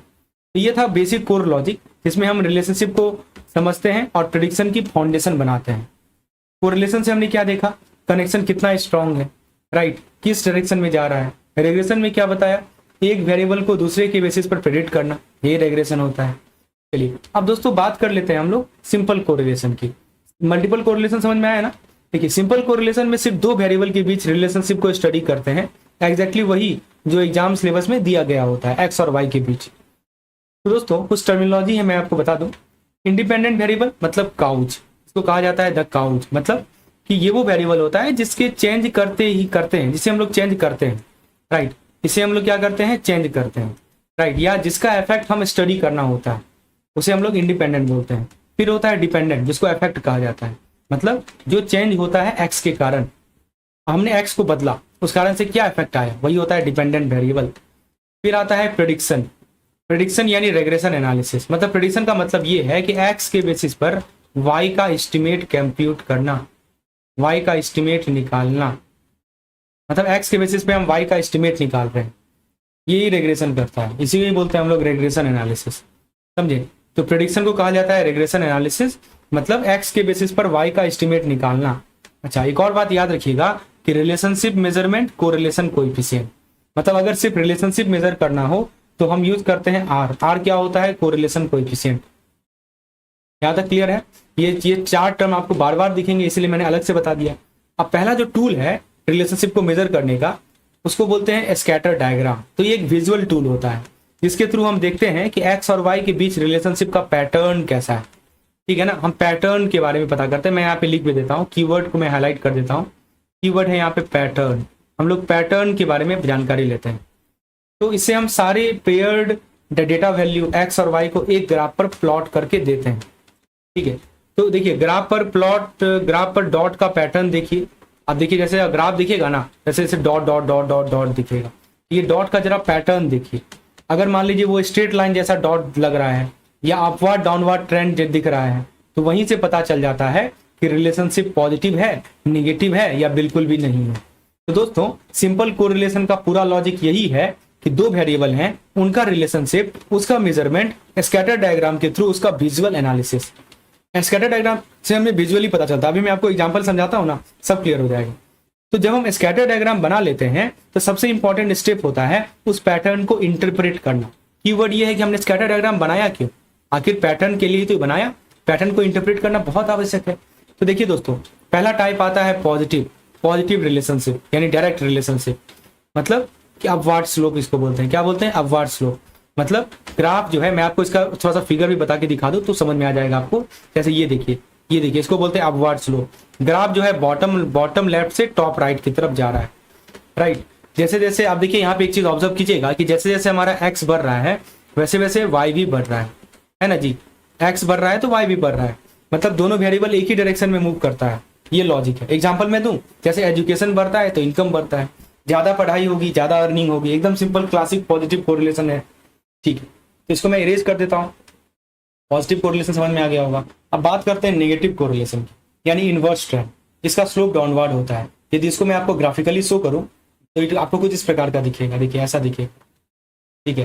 तो यहाँ पे देखिए एक्स बढ़ रहा है तो वाई हमारा क्या हो रहा है, घट रहा है, राइट। इसको डाउनवर्ड स्लोप बोलते हैं। मतलब ग्राफ टॉप लेफ्ट से बॉटम राइट की तरफ जा रहा है। जैसे जैसे एक्स बढ़ेगा वाई कम होते जाएगा, यानी दोनों अपोजिट डायरेक्शन में मूव करेंगे। जैसे एग्जांपल के तौर पर आप एक्सरसाइज करते हैं तो बॉडी का फैट कम होता है, तो जितना ज्यादा एक्सरसाइज कीजिएगा उतना कम बॉडी का फैट होगा। और ये हमारा क्लियर नेगेटिव कोरिलेशन है। क्लियर है। चलिए, तो दोस्तों तीसरा केस होता है कोई रिलेशनशिप ही ना हो। तो जैसे मान लीजिए कि रैंडम डॉट हो जाए, कुछ कोई अलग पैटर्न है, कोई मतलब ही नहीं है, डॉट रैंडमली हो, क्लाउड लाइक पैटर्न जैसा दिखे, बादल जैसा दिखे, क्या समझिएगा उससे, तो कोई पैटर्न ही नहीं है, डॉट इधर उधर रैंडमली है। इसका मतलब कि एक्स और वाई के बीच कोई मीनिंगफुल रिलेशनशिप ही नहीं है। तो समझिए, जैसे मान लीजिए कि हाइट ले लीजिए और आईक्यू ले लीजिए, हाइट बढ़े या कम हो आईक्यू पर फर्क नहीं पड़ता। स्कैटर डायग्राम भी रैंडम क्लाउड जैसा दिखेगा। तो दोस्तों इस तरह स्कैटर डायग्राम का जो पैटर्न है करते हैं। और लीनियर वर्सेस कर्वीलिनियर की बात करते हैं तो एक इंपॉर्टेंट डिस्टिंक्शन को समझते हैं। एग्जाम में इसका स्ट्रेट 1 मार्कर आता है। देखिए लीनियर रिलेशनशिप क्या होता है, ये तब होता है जब सारा डेटा पॉइंट एक सीधी लाइन के आसपास क्लस्टर होता है। जैसे मान लीजिए ये एक सीधा लाइन है और जो आपका डेटा पॉइंट है ना, ये इसी के आसपास लाइन के आस इर्द गिर्द घूम रहा है, इसको बोलते हैं लीनियर। कर्वीलिनियर मतलब देखिए सिंपल सी बात है, एक्स बढ़ेगा तो वाई भी सीधे ट्रेंड में बढ़ेगा। कर्वीलिनियर क्या होता है, कर्वीलिनियर का मतलब ये होता है कि डेटा पॉइंट कर्व फॉलो करता है, जैसे यू शेप या इन्वर्टेड यू शेप, ठीक है। जैसे मान लीजिए कि डेटा पॉइंट कुछ ऐसा दिख रहा है, ऐसे इस तरह का दिख रहा है, ये कर्वीलिनियर होता है। तो रिलेशन तो होता है लेकिन स्ट्रेट लाइन पैटर्न फॉलो नहीं करता। तो हमारा फोकस लिमिटेड है लीनियर रिलेशनशिप में। हम लोग कर्वीलिनियर की बात ही नहीं करेंगे। जो भी फॉर्मूला है हम ये एज्यूम करके चल रहे हैं कि जो हमारा डेटा पॉइंट का रिलेशनशिप है वो लीनियर है, ठीक है। चलिए कोरिलेशन की बात कर ली जाए तो दोस्तों कोरिलेशन कोएफिशिएंट होता है, इसको स्मॉल आर से डिनोट करते हैं। ये मेजर करता है कि दो वेरिएबल के बीच में जो लीनियर एसोसिएशन है वो किस डिग्री का है। It measure the degree of the linear association between the two variable. मैं थोड़ा सा जूम कर देता हूं ताकि आपको फॉर्मूला क्लियरली दिखे। आई होप अब फॉर्मूला आपको क्लियरली देख पा रहे होंगे, right. I hope it is clearly visible now. तो दोस्तों ये जो आपके सामने फॉर्मूला है, इसमें दोस्तों ये आर है। आर क्या होता है? आर होता है हमारा कोरिलेशन कोएफिशिएंट, ठीक है। तो ये बताता है कि देखो एक्स और वाई के बीच लीनियर रिलेशन कितना स्ट्रांग है और किस डायरेक्शन में जा रहा है। दो चीज बता रहा है, डिग्री ऑफ लीनियर एसोसिएशन मतलब कि स्ट्रेंथ क्या है जी। एसोसिएशन तो है, ये बात से तो हम सहमत हैं, स्ट्रेंथ भी है प्लस कितना स्ट्रेंथ है, मैग्नीट्यूड भी बता रहा है, दोनों चीज बता रहा है। दोस्तों इसमें एक चीज नोटिस कीजिएगा, यहाँ पे आप एक बात नोटिस कीजिए कि देखिए दोनों ऊपर जा रहा है, कोवेरियंस पॉजिटिव है, एक ऊपर एक नीचे जाएगा तो कोवेरियंस नेगेटिव है। मैं थोड़ा सा आपको ना इसका फॉर्मूला पे ले चलता हूं आपको। तो यहाँ पे फॉर्मूला आपके सामने है, summation of x minus x bar into y minus Y bar upon n। ये होता है covariance of x and y। ये फॉर्मूला बेसिकली मेजर करता है कि x और y साथ साथ मूव कर रहे हैं या अपोजिट डायरेक्शन में मूव कर रहे हैं। दो चीज हो सकता है ना कि x और y जो है एक साथ मूव करे, राइट, एक साथ मूव करे या अपोजिट डायरेक्शन में मूव करे, दो ही चीज पॉसिबल है। तो ये हमें ये फॉर्मूला बताता है, इसको बोलते हैं हम लोग covariance of x and y. इसको आपको एकदम फिंगरप्रिंट पे 2-3 बार लिखिएगा तो याद हो जाएगा, ठीक है। तो लॉजिक बहुत सिंपल है कि कोवेरियंस सिर्फ ये बताता है कि दोनों वेरिएबल सेम डायरेक्शन में मूव हो रहे हैं। यदि मान लीजिए सेम डायरेक्शन है, यदि मान लीजिए मूवमेंट का सेम डायरेक्शन है तो हमारा जो कोवेरियंस होगा वो पॉजिटिव होगा। लेकिन यदि मूवमेंट का मान लीजिए अपोजिट डायरेक्शन है तो कोवेरियंस क्या हो जाएगा? नेगेटिव हो जाएगा। यानी कोवेरियंस जो होता है वो डायरेक्शन डिसाइडर होता है, ऐसे याद रख सकते हैं। You can remember it like this, covariance is a kind of direction decider. समझे, डायरेक्शन डिसाइडर होता है कोवेरियंस, समझे। तो ड्रॉबैक बस यही है कोवेरियंस का कि देखिए सबसे बड़ा प्रॉब्लम है कि ये स्टैंडर्डाइज नहीं होता, नॉट स्टैंडर्डाइज। इसका मतलब कि यूनिट चेंज हो जाए तो कोवेरियंस की वैल्यू भी चेंज हो जाती है, यूनिट वैल्यू को अफेक्ट करती है। चलिए दूसरा एक फॉर्मूला देखते हैं। एक तो आपको मैं अभी बताया summation of x minus x bar into y minus Y bar upon n। तो ये फॉर्मूला कोवेरियंस को स्टैंडर्डाइज कर देता है। इसका देखिए ड्रॉबैक था ना जी ये फॉर्मूला का कि कोई स्टैंडर्डाइजेशन नहीं था। दोस्तों ये सब चीजें आपको बुक में दी गई हैं लेकिन छुपा हुआ है। अब यही चीज मैं उजागर कर रहा हूं अपने इस क्रैश कोर्स के माध्यम से। देखिए यदि दिक्कत क्या थी पहले वाले फॉर्मूला में कि उसमें कोई स्टैंडर्डाइजेशन नहीं थी। अब स्टैंडर्डाइज करने के लिए हमने फॉर्मूला को इस रूप में प्रस्तुत किया। ये फॉर्मूला कोवेरियंस को स्टैंडर्डाइज कर देता है, जिससे कोरिलेशन का जो नंबर आता है ना वो हमेशा -1 से लेकर +1 के बीच में ही आता है। इसीलिए R एक परफेक्ट मेजर है लीनियर रिलेशनशिप का। अंतर बस इतना ही है, हमने R निकाला तो बेसिकली यहां से भी हम लोग रिलेशनशिप देख सकते थे, है ना, x और y के बीच में। लेकिन दिक्कत ये थी कि स्टैंडर्डाइजेशन नहीं थी। लेकिन स्टैंडर्डाइज करने के लिए हमने क्या किया कि कोवेरियंस को नोमेटर में डाल दिया, sx इंटू xy कर दिया, जो कि हमारा स्टैंडर्ड डेविएशन है x का और y का, ठीक है। सिग्मा x सिग्मा y भी कहीं देखिएगा। तो दोस्तों आई होप ये समझ में आ गया होगा। अब मैं आपको इसका एक्सपेंडेड फॉर्मूला बताता हूँ। एक तो ये फॉर्मूला है covariance of x y upon s x into x y. ये वो फॉर्मूला है जो आप न्यूमेरिकल में यूज करते हैं जब पेयर्ड डेटा दिया रहता है, तो डायरेक्टली आप इसको यूज करते हैं। इसकी ब्यूटी यही है कि यह कंप्लीट स्टैंडर्डाइज मेजर है लीनियर कोरिलेशन का। फॉर्मूला देखिए, n times summation of x y minus summation of x into summation of y, ठीक है। मैं आपको फॉर्मूला याद करवाता हूँ, कैसे याद करना है जी। अब एक चीज बताइए दोस्तों, आपने पढ़ा होगा स्टैंडर्ड डेविएशन का तो फॉर्मूला पढ़ा था ना, हमने पहले डिस्कस किया था, summation of x square minus summation of x का होल स्क्वायर अपॉन n। एक चीज नोटिस कीजिए, ये बस ऊपर वाला याद कीजिए। एक बार ना क्या कीजिए कि y को x से रिप्लेस कर दीजिए, तो क्या हो जाएगा जी, समेशन ऑफ एक्स स्क्वायर हो जाएगा ना माइनस समेशन ऑफ एक्स का होल स्क्वायर हो जाएगा ना, ठीक है ना।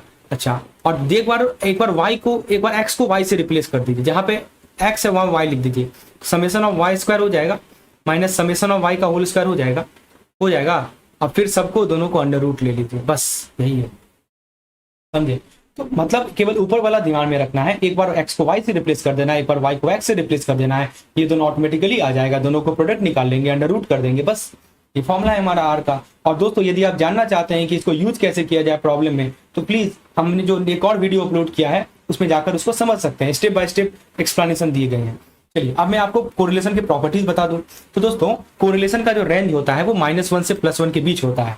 यहाँ बात क्लियर है। यदि मान लीजिए R का वैल्यू 1 के बराबर है तो उसको हम लोग बोलेंगे परफेक्ट पॉजिटिव कोरिलेशन। इसका मतलब ये हुआ कि देखो x बढ़ेगा तो y भी बिल्कुल स्ट्रेट लाइन बढ़ेगा। इसका यदि स्कैटर डायग्राम प्लॉट करेंगे आप तो एकदम ऐसा स्ट्रेट होगा, एकदम स्ट्रेट होगा, ठीक है। r is equal to +1। अच्छा, r इजिकल टू -1 मतलब क्या होगा, निगेटिव कोरिलेशन। तो इसका यदि आप डायग्राम ड्रॉ करेंगे तो ये डाउनवर्ड स्लोपिंग आएगा इस प्रकार से। मतलब यहाँ देख रहे हैं कि x बढ़ रहा है तो y हमारा घट रहा है, इसको बोलते हैं नेगेटिव कोरिलेशन, लेकिन स्ट्रेट लाइन होगा। यदि r 0 है इसका मतलब ये हुआ कि कोई कोरिलेशन ही नहीं है, समझे, कोई कोरिलेशन नहीं है। ये दीजिए, ये प्रॉब्लम है।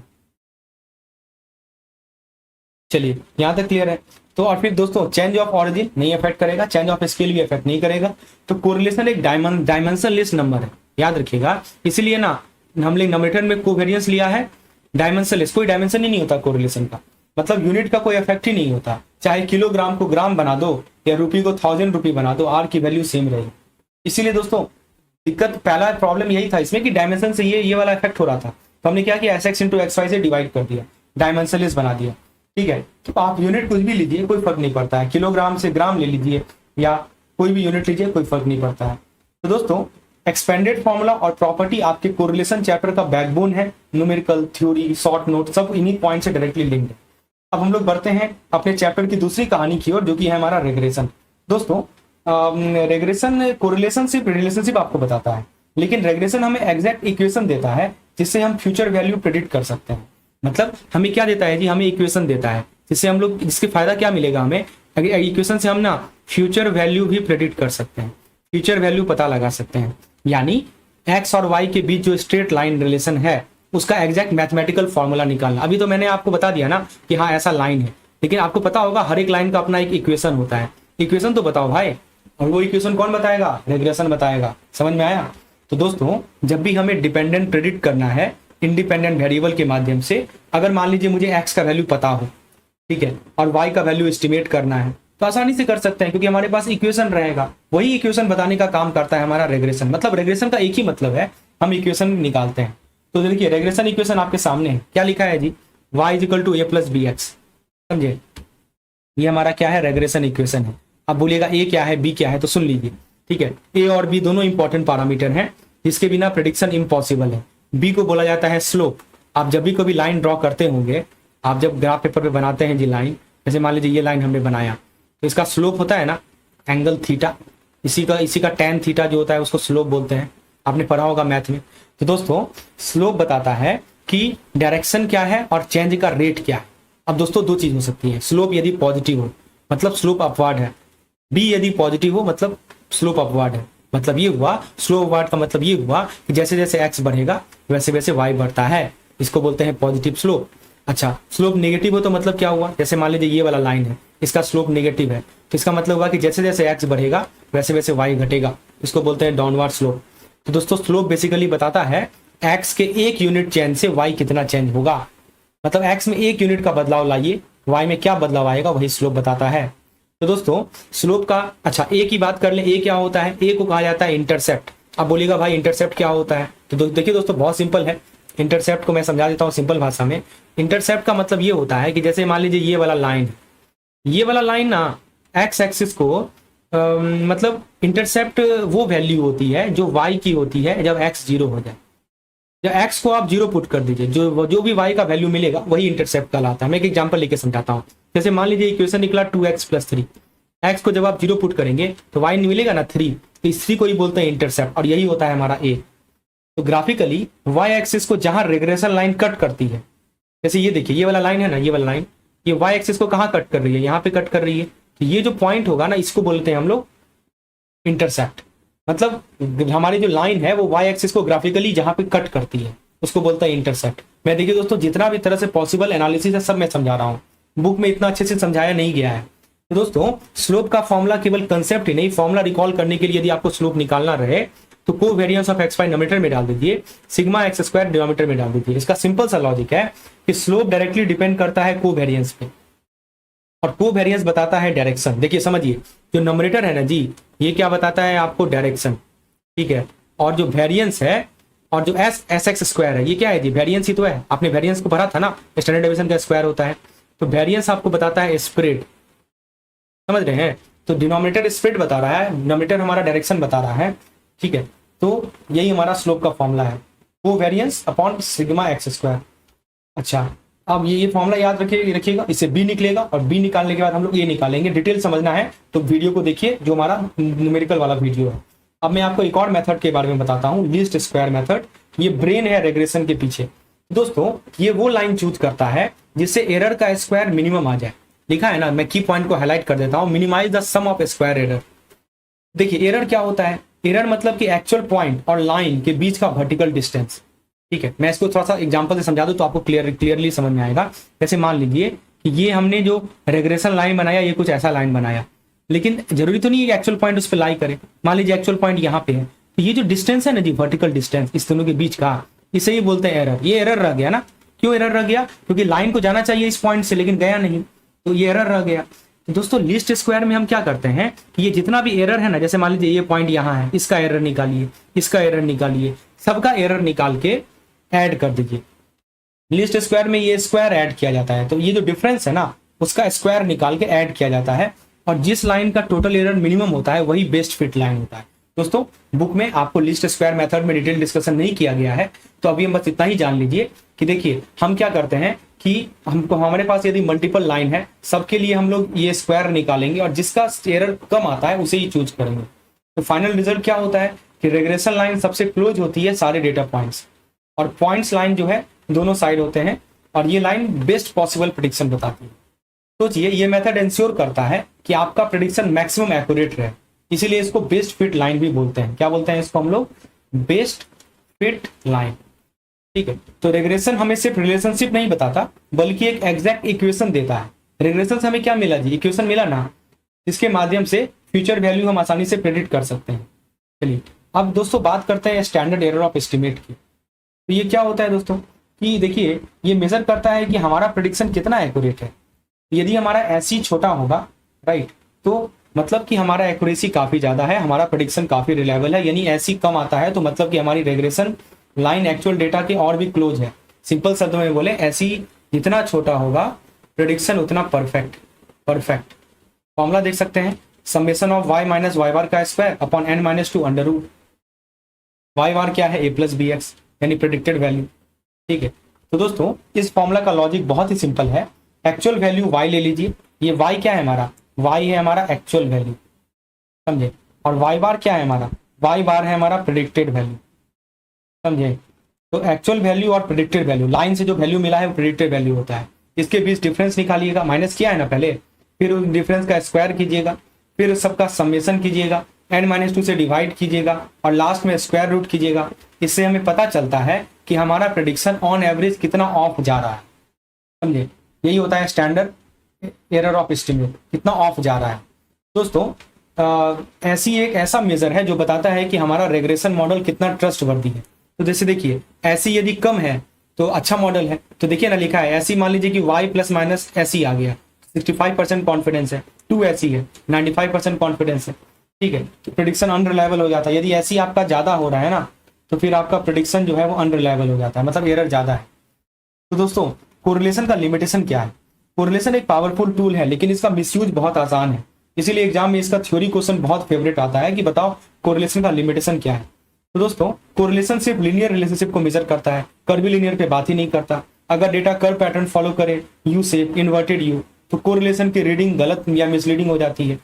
यानी नॉन सिंपल नंबर नहीं होता दोस्तों, ये टाइम के साथ बदलता हुआ ट्रेंड होता है। This is not a simple number, this is like a trend, right, जो कि टाइम के साथ बदलता है। Trend changing with respect to time. तो दोस्तों टाइम सीरीज होता क्या है? तो बेसिकली एक ऐसा डेटा सेट होता है जिसमें ऑब्जर्वेशन रेगुलर टाइम इंटरवल पर कलेक्ट की जाती है, राइट। तो इसे कहा जाता है कि डेटा सेट। टाइम सीरीज क्या है दोस्तों?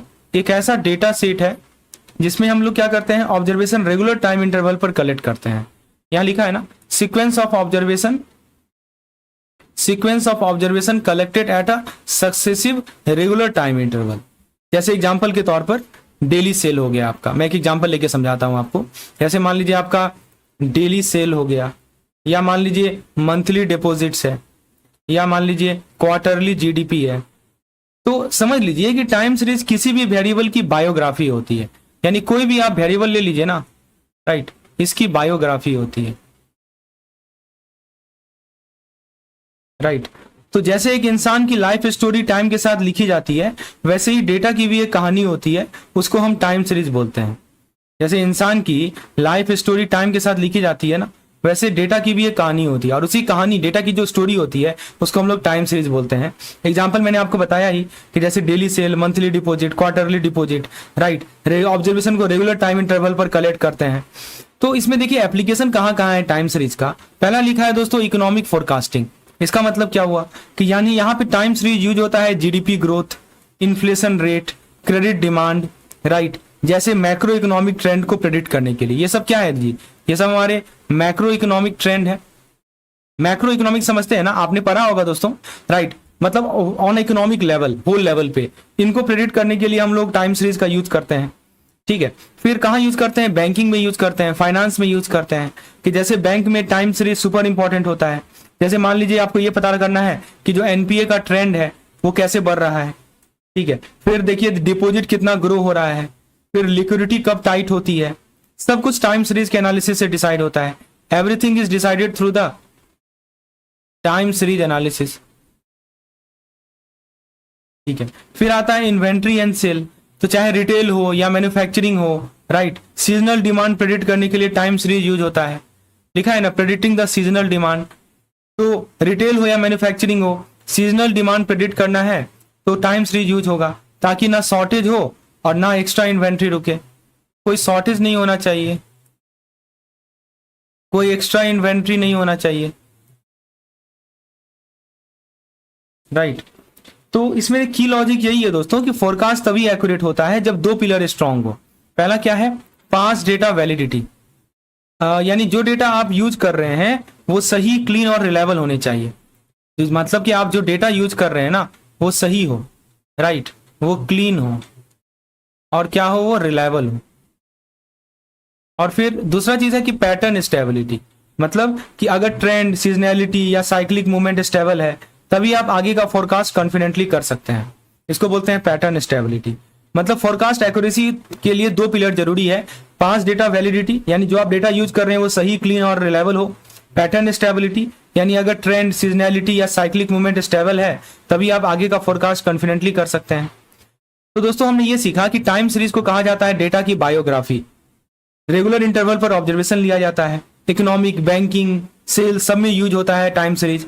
और फोरकास्ट का फॉर्मूला है कि अच्छा पास डेटा हो, स्टेबल पैटर्न हो, तो आपको स्ट्रॉन्ग प्रेडिक्शन मिलता है।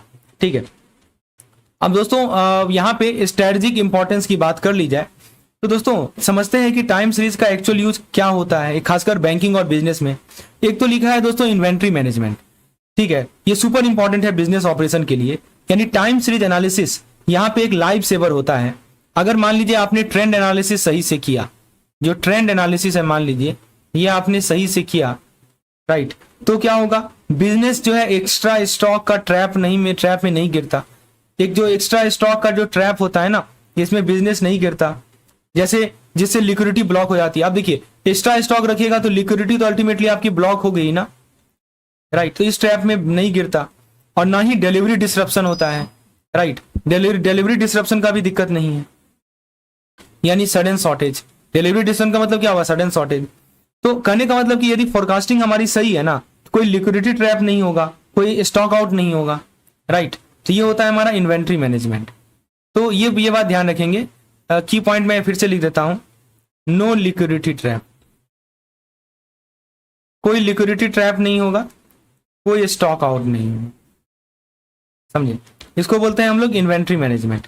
दूसरी बात आती है दोस्तों स्ट्रेटेजिक प्लानिंग। ये क्या होती है जरा समझिए। देखिए बिजनेस स्ट्रेटजी में टाइम सीरीज का मेजर रोल है। यह हमें कंज्यूमर बिहेवियर के पीक और ट्रफ आइडेंटिफाई करने में हेल्प करता है। मतलब पीक कहाँ है, ट्रफ कहाँ है कंज्यूमर बिहेवियर में, राइट, तो इसको आइडेंटिफाई करने में हेल्प करता है कौन, टाइम सीरीज। बिजनेस स्ट्रेटजी में बात कर रहे हैं, कब डिमांड ज्यादा होगी, कब कम होगी।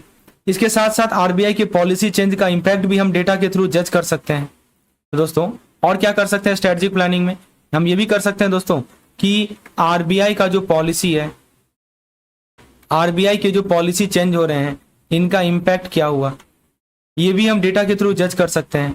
ट्रेंड लाइन हमें क्लियर सिग्नल देती है। चलिए ये तो स्ट्रेटजिक प्लानिंग हो गई, यानी पीक कब है, ट्रफ कब है कंज्यूमर बिहेवियर में, ये देख सकते हैं। यदि टाइम सीरीज वेरिएशन की बात की जाए, इसके अंदर 4 कंपोनेंट होते हैं। तो देखिए real world data generally in 4 component का कॉम्बिनेशन होता है। टी मतलब होता है हमारा ट्रेंड। टी क्या होता है? ट्रेंड होता है। ट्रेंड यानी लॉन्ग टर्म डायरेक्शन, यानी डेटा ऊपर जा रहा है या नीचे जा रहा है, समझे। ट्रेंड मतलब होता है लॉन्ग टर्म डायरेक्शन। सी होता है दोस्तों साइक्लिकल, यानी बिजनेस साइकिल, बूम है, रिसेशन है, जैसी लॉन्ग टर्म मूवमेंट। एस से होता है दोस्तों हमारा सीजनल, यानी स्पेसिफिक सीजन या पीरियड में रिपीट होने वाले पैटर्न। जैसे आपका कोई फेस्टिवल आ जाए तो फेस्टिवल टाइम सेल बढ़ जाता है। फिर आई मतलब होता है दोस्तों हमारा इरेगुलर, यानी रैंडम शॉक जिसको बोलते हैं, रैंडम शॉक, इसको इरेगुलर कहा जाता है। जैसे मान लीजिए फ्लड आ जाए या मान लीजिए स्ट्राइक हो जाए। तो TSCI मल्टीप्लीकेटिव भी है, एडिटिव भी है। तो मल्टीप्लीकेटिव देखिए टाइम सीरीज को ना हमेशा हम लोग 2 वे में रिप्रेजेंट करते हैं। मल्टीप्लीकेटिव मतलब T into S, C into S into I. Multiplicative या एडिटिव समझ में आ गया होगा। ये मल्टीप्लीकेटिव तब यूज होता है जब वेरिएशन प्रोपोर्शनेट हो, यानी ट्रेंड बढ़े तो सीजनल और साइक्लिकल इफेक्ट भी प्रोपोर्शनेट बढ़े। और एडिटिव तभी होता है जब वेरिएशन कांस्टेंट नेचर का हो, जैसे लीनियर एडिटिव फॉर्म बोलते हैं। तो दोस्तों बैंकिंग में टाइम सीरीज में लिक्विडिटी, प्लानिंग, फोरकास्टिंग का बैकबोन माना जाता है, राइट।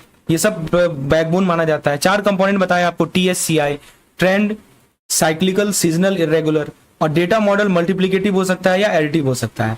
तो दोस्तों अब हम टाइम सीरीज के 4 कंपोनेंट को एकदम प्रैक्टिकल सिंपल लैंग्वेज में समझते हैं, duration, predictability, real life example के माध्यम से।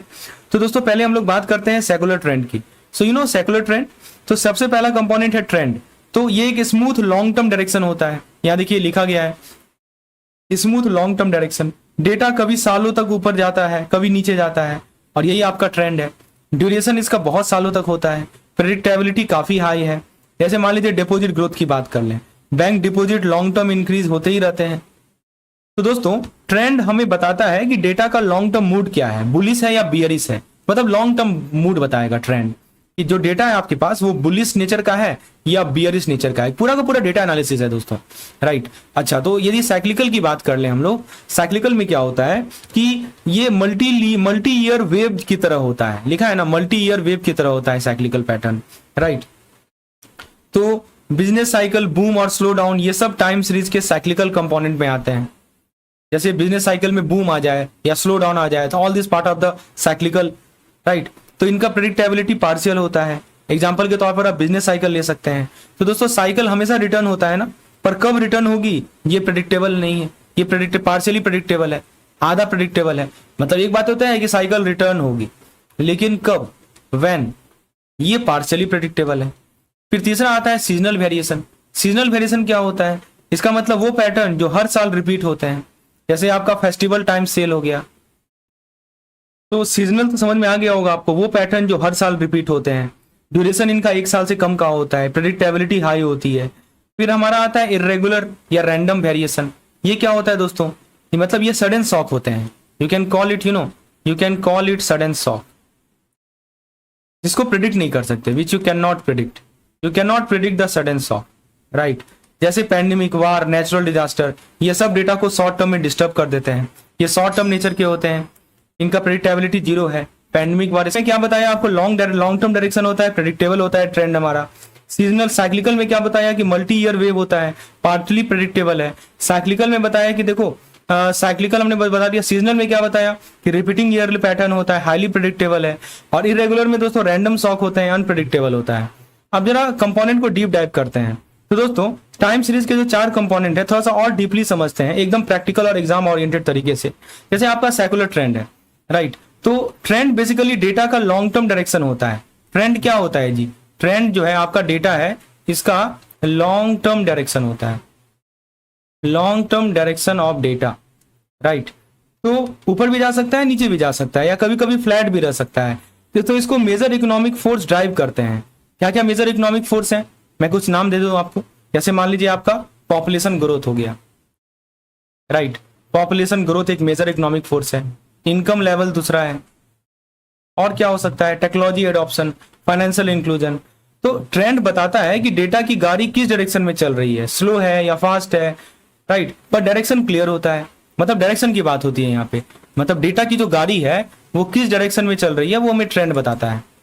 फिर आता है साइक्लिकल। साइक्लिकल मूवमेंट वो ऑसिलेशन है जो ट्रेंड के लाइन के आसपास होते रहता है, समझे। ट्रेंड लाइन के आसपास ऑसिलेशन होगा, जैसे मान लीजिए एग्जांपल, जैसे मान लीजिए ये ट्रेंड लाइन है, तो ऐसे करके वेव मूव कर रहा है, ठीक है। एक्सपेंशन होगा, कभी पीक होगा, कभी कॉन्ट्रैक्शन होगा, कभी ट्रफ होगा। ये चार चार तरह के होते हैं, देखिए ना लिखा है एक्सपेंशन, पीक, कॉन्ट्रैक्शन, ट्रफ।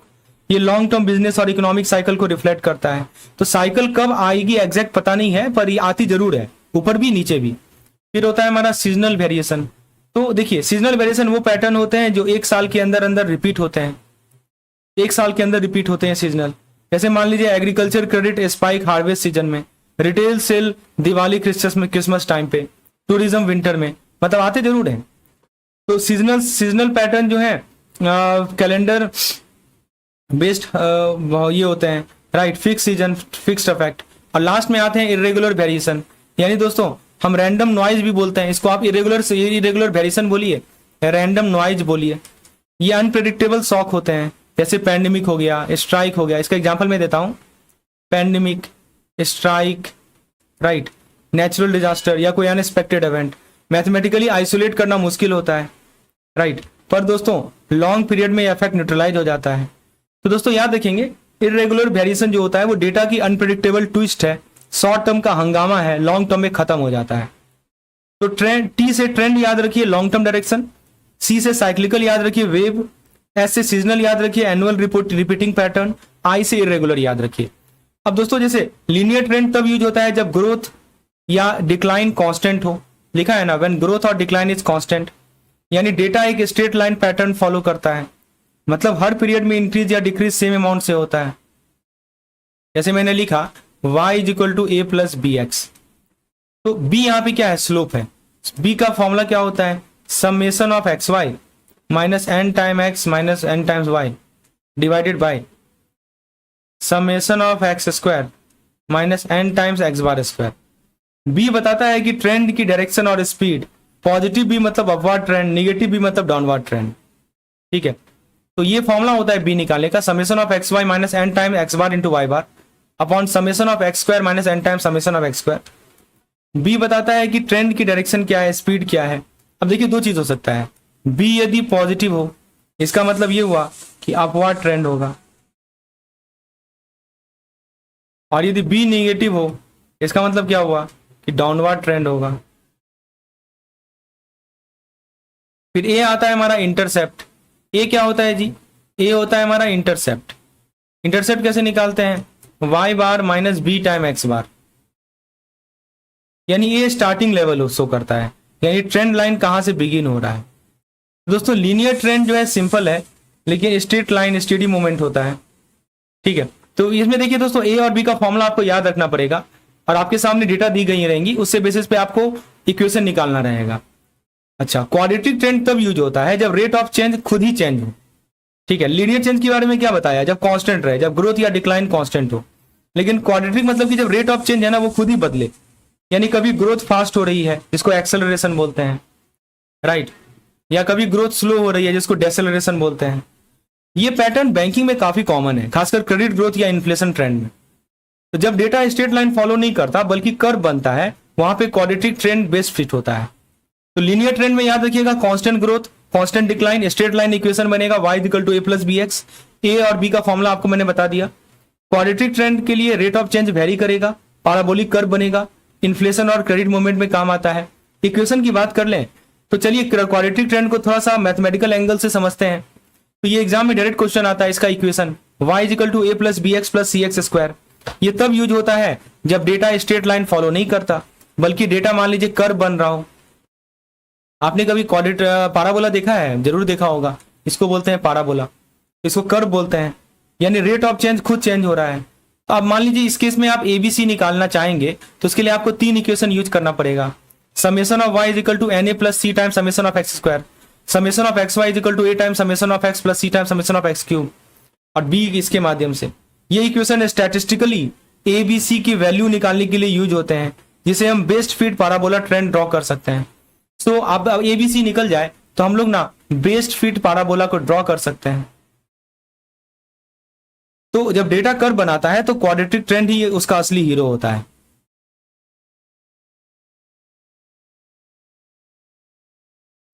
अब दोस्तों आता है एडवांस एनालिसिस, इसको बोलते हैं साइक्लिकल एंड सीजनल। तो ट्रेंड निकालने के बाद जो भी डेटा बचता है उसमें ही साइकिल और इरेगुलर मूवमेंट छुपा हुआ होता है, उसको हम लोग रेसिडुअल मेथड बोलते हैं। मतलब ट्रेंड आपने निकाल लिया, उसके बाद जो भी डेटा बचा उसमें ही क्या छुपा होता है, साइक्लिकल और इरेगुलर ट्रेंड, और इसका एक नाम होता है रेसिडुअल मेथड। तो देखिए टी हटाने के बाद डेटा में साइक्लिकल और इरेगुलर कंपोनेंट बच जाता है। तो देखिए एक टर्म लिखा है परसेंट ऑफ ट्रेंड, तो इसका फॉर्मूला है y अपॉन y बार, कैपिटल Y बार इंटू 100। तो ये मेजर बताता है कि एक्चुअल वैल्यू ट्रेंड के कंपैरिजन में कितनी हाई है या कितनी लो है, राइट।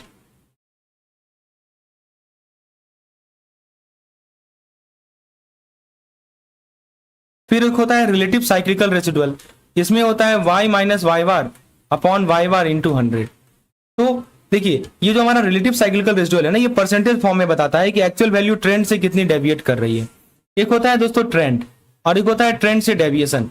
तो रिलेटिव साइक्लिकल ये बताता है कि एक्चुअल वैल्यू ट्रेंड से कितना डेविएट कर रही है, और परसेंटेज साइक्लिकल, परसेंटेज ट्रेंड क्या बताता है दोस्तों, परसेंटेज ट्रेंड बताता है कि एक्चुअल वैल्यू ट्रेंड के कंपैरिजन में कितना हाई है या कितना लो है।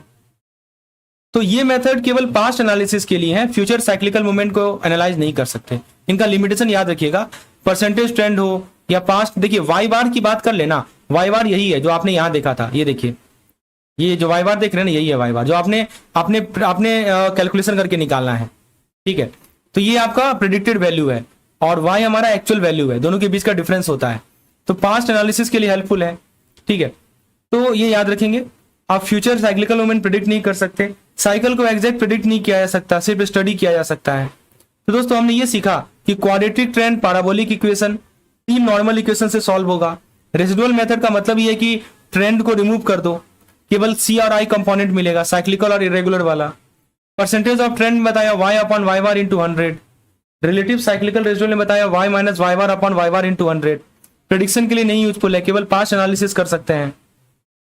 चलिए अब सीजनैलिटी को आइसोलेट करने का सबसे पॉपुलर मेथड देखते हैं। सबसे पॉपुलर मेथड है सीजनैलिटी को आइसोलेट करने का, उसे बोलते हैं ratio two moving average method.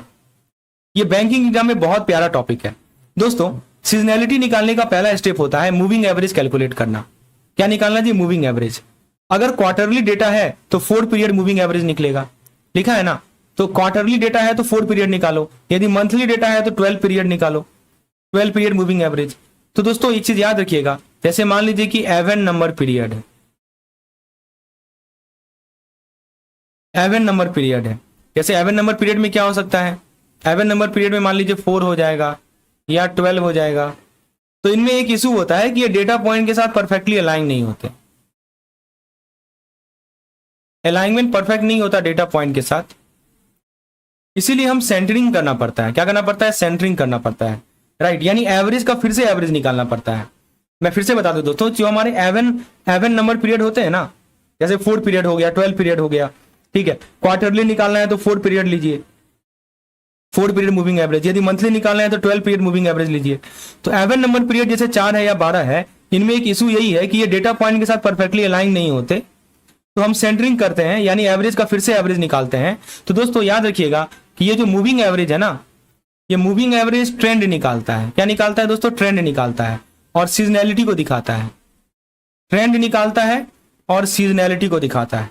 तो फॉर्मूला याद रखिएगा दोस्तों, इसका फॉर्मूला है, देख सकते हैं आप, actual upon moving average into 100, ठीक है। ये याद रखेंगे, actual upon moving average into 100। यहां पे हम देखते हैं कि एक्चुअल वैल्यू ट्रेंड से कितना डेविएट हो रहा है, राइट। अगर मान लीजिए वैल्यू जो 120% आ रहा है, कितना आ रहा है जी, 120% आ रहा है, मतलब उस सीजन में जो डिमांड है वो 20% हायर है,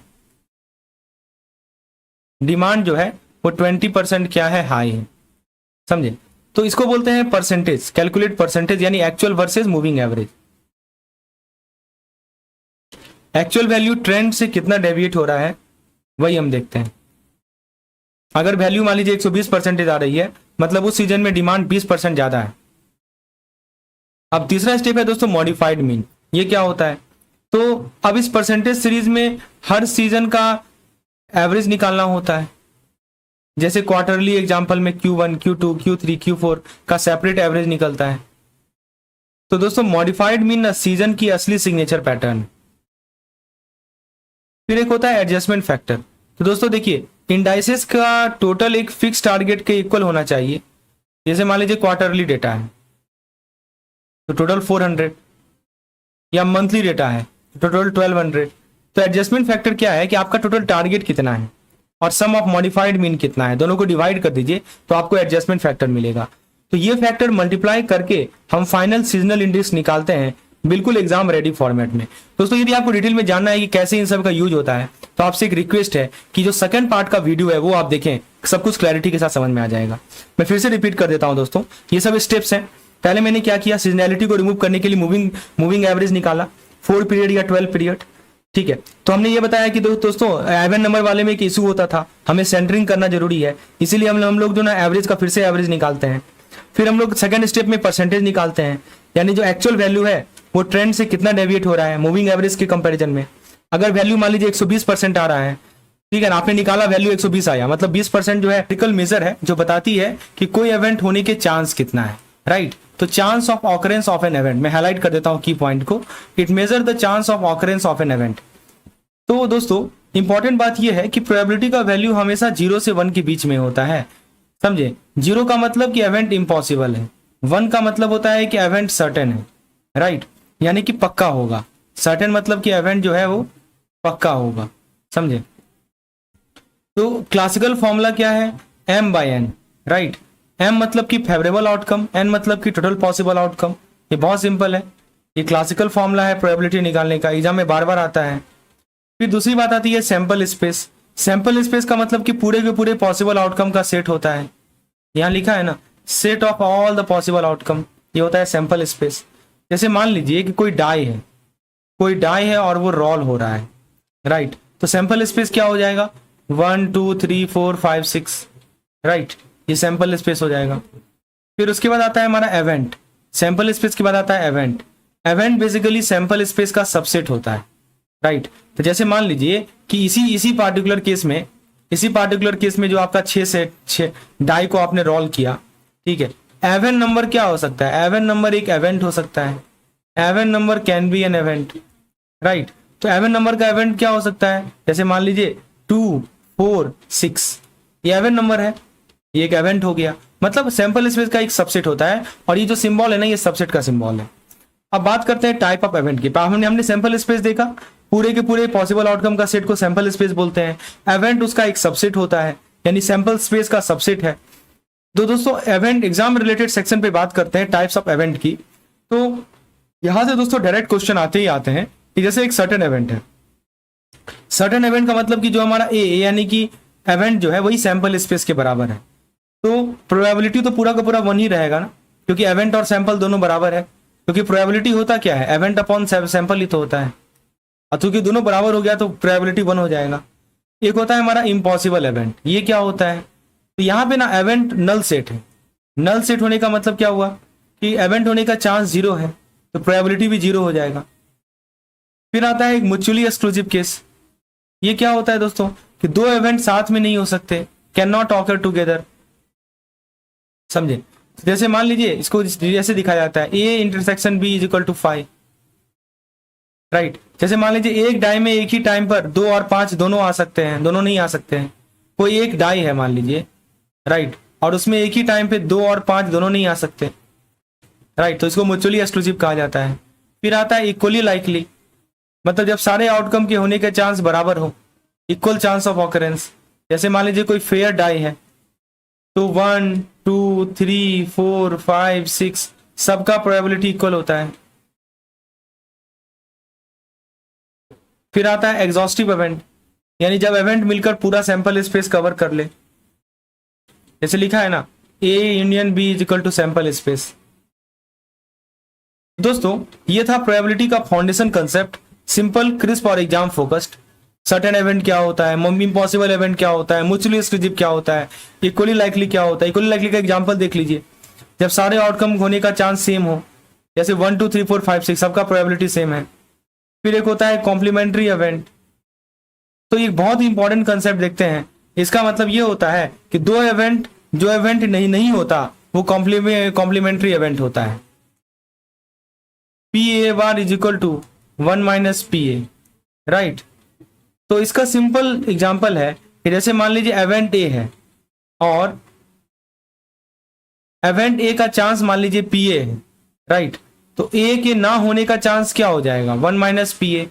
मान लीजिए कोई इवेंट ए है, उसका होने का चांस है पी ए, तो उसके नहीं होने का चांस क्या हो जाएगा, 1 माइनस पी ए। तो दोस्तों इंपॉर्टेंट पॉइंट ये है कि देखिए A union A complementary sample space होगा, यानी ए और उसका कॉम्प्लीमेंट मिलकर ही टोटल सैंपल स्पेस बनता है, और ए इंटरसेक्शन ए कॉम्प्लीमेंट जो है वो फाई होता है, मतलब यानी दोनों एक साथ कभी नहीं हो सकते।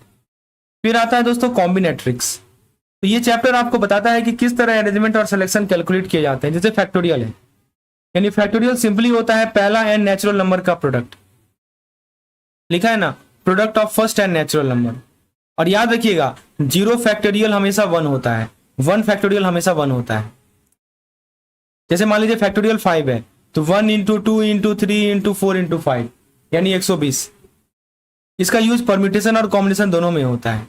फिर परम्यूटेशन की बात कर ले तो वो होता है हमारा एनपीआर, राइट, मतलब कि अरेंजमेंट जहां पे ऑर्डर इंपॉर्टेंट होता है, वैसा अरेंजमेंट जहां पे ऑर्डर मैटर करता है उसे एनपीआर कहते हैं, और इसको डिनोट कर दिया जाता है ऐसे, factorial n upon factorial n minus r, जहां पे आर आइटम को एन आइटम में से अरेंज करना है, मतलब टोटल आपके पास एन आइटम्स हैं, उसमें से आर को अरेंज करना है, समझे। जैसे मान लीजिए सीटिंग अरेंजमेंट हुआ, पिन कोड हुआ, वर्ड अरेंजमेंट हुआ, सब परम्यूटेशन यूज करता है। कॉम्बिनेशन होता है कि ऑर्डर नहीं इंपॉर्टेंट है, ऑर्डर इज नॉट इंपॉर्टेंट, तो इसका फॉर्मूला होता है factorial n upon factorial r upon n minus r factorial. जब आप बस सेलेक्ट कर रहे हैं, अरेंज नहीं कर रहे हैं, तो कॉम्बिनेशन होता है सिलेक्शन, ऑर्डर मैटर नहीं करता, केवल सिलेक्शन का काम आता है। जैसे कमिटी बनाना, टीम सेलेक्ट करना, सैंपल सेलेक्ट करना, सब कॉम्बिनेशन होता है। तो दोस्तों कॉम्प्लीमेंट्री इवेंट और कॉम्बिनेटरी ये टूल आपके एग्जाम में मिलने वाले कॉम्प्लेक्स न्यूमेरिकल को कुछ ही क्षण में सॉल्व करने में मदद करेंगे। तो लिखा है ना, P A complementary is equal to 1 minus P A. Factorial का मीनिंग आपको मैंने बताया, एनपीआर का मीनिंग बताया, factorial n upon n minus factorial are.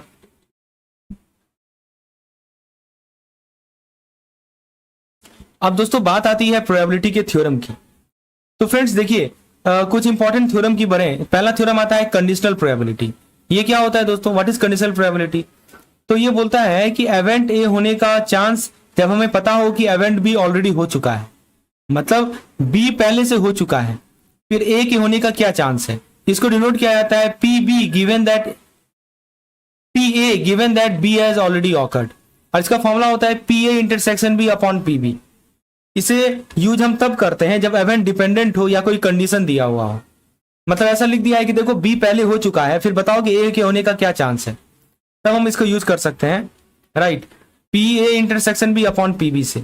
अच्छा, एक होता है मल्टीप्लीकेशन थ्योरम, जो कि बोलता है कि P A intersection B is a product of P A into P B given that A has already occurred. यानी दो इवेंट ए और बी दोनों साथ होंगे, इसकी प्रोबेबिलिटी यदि निकालनी होगी तो ये फॉर्मूला यूज कर सकते हैं कि ए और बी जो है ना, ए और बी साथ होगा, तो इसका प्रोबेबिलिटी निकालने का ये फॉर्मूला है P A multiplied by P B given that A has already occurred. यानी पहले ए के होने का चांस निकालो, फिर बी के होने का चांस निकालो गिवन दैट ए पहले हो चुका है। फिर एक आता है इंडिपेंडेंट इवेंट, यानी अगर ए और बी इंडिपेंडेंट है, यानी एक इवेंट होने से दूसरे इवेंट पर कोई इफेक्ट नहीं पड़ता, तो फॉर्मूला सिंपल है, ठीक है, P A intersection B is equal to P A into P B. यानी एक कॉइन टॉस हो गया, एक डाई रोल किया हमने, तो नाइदर अफेक्ट द अदर। फिर आता है दोस्तों रैंडम वेरिएबल। अब चलते हैं एक स्कोरिंग और कंसेप्चुअल टॉपिक की तरफ, जो कि है रैंडम वेरिएबल। रैंडम वेरिएबल एक फंक्शन होता है जो सैंपल स्पेस के आउटकम को रियल नंबर में कन्वर्ट करता है। मतलब सैंपल स्पेस का जो भी आपका आउटकम आएगा ना, उसको रियल नंबर में कन्वर्ट करता है कौन, रैंडम वेरिएबल।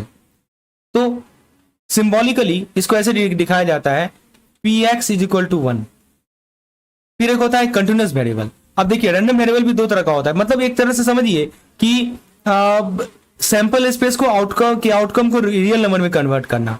तो दो तरह के रैंडम वेरिएबल होते हैं, डिस्क्रीट और कंटिन्यूअस, राइट। तो डिस्क्रीट मतलब कि आपके पास फाइनाइट और काउंटेबल, मतलब कि जो वैल्यूज है आपके पास वो काउंटेबल है, वो फाइनाइट है। जैसे number of hits, number of accident, right, मतलब कोई भी इवेंट हुआ उसमें क्या क्या पॉसिबल सैंपल्स हैं, इसके आउटकम को रियल नंबर में दिखाता है। कंटिन्यूअस में इनफाइनाइट पॉसिबिलिटीज हैं, जैसे वेट हो गया, हाइट हो गया, परसेंटेज हो गया, ये सब कंटिन्यूअस है। और डिस्ट्रीब्यूशन का रूल यही कहता है कि देखो समेशन ऑफ पी एक्स जो होगा वो हमेशा 1 होगा। अब बढ़ते हैं प्रोबेबिलिटी डिस्ट्रीब्यूशन की तरफ, जिसमें पहला आता है बाइनोमियल डिस्ट्रीब्यूशन। तो इसमें 3 बड़े बड़े डिस्ट्रीब्यूशन है। पहले स्टार्ट करते हैं बाइनोमियल से। बाइनोमियल डिस्ट्रीब्यूशन तब यूज होता है जब हमारे पास फिक्स ट्रायल हो, जब हमारे पास फिक्स ट्रायल हो, मतलब एन फिक्स हो, ठीक है, और हर ट्रायल में 2 पॉसिबल आउटकम हो। तो आउटकम 2 ही होना चाहिए। पी है उसका प्रोबेबिलिटी ऑफ सक्सेस और क्यू है उसका प्रोबेबिलिटी ऑफ फेलियर। ट्रायल आपस में इंडिपेंडेंट होने चाहिए, मतलब एन ट्रायल हो आपस में, फिक्स ट्रायल हो एन, हर ट्रायल में 2 आउटकम हो और ट्रायल आपस में इंडिपेंडेंट होना चाहिए। तो दोस्तों probability of success her trial में सेम होगा पी, और probability of failure her trial में सेम होगा क्यू, और क्यू को लिख सकते हैं 1 माइनस पी।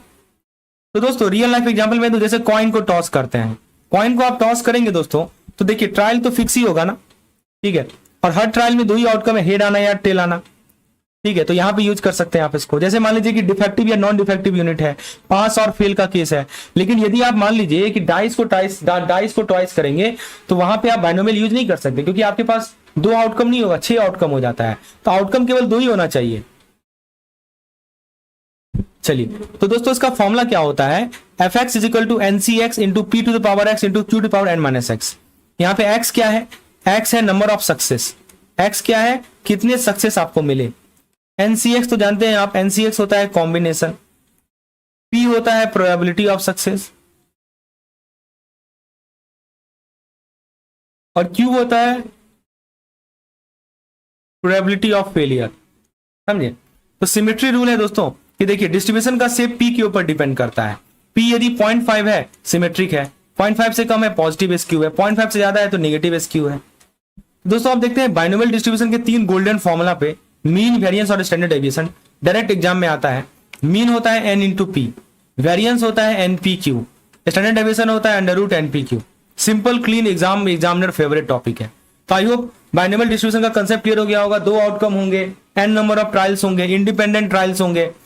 तो इसके बेसिस पे पी और क्यू कैसे रिलेटेड है कि पी और क्यू मिलके 1 होता है, और फॉर्मूला भी आपने देख लिया कैसे इसका रैंडम वेरिएबल बनता है।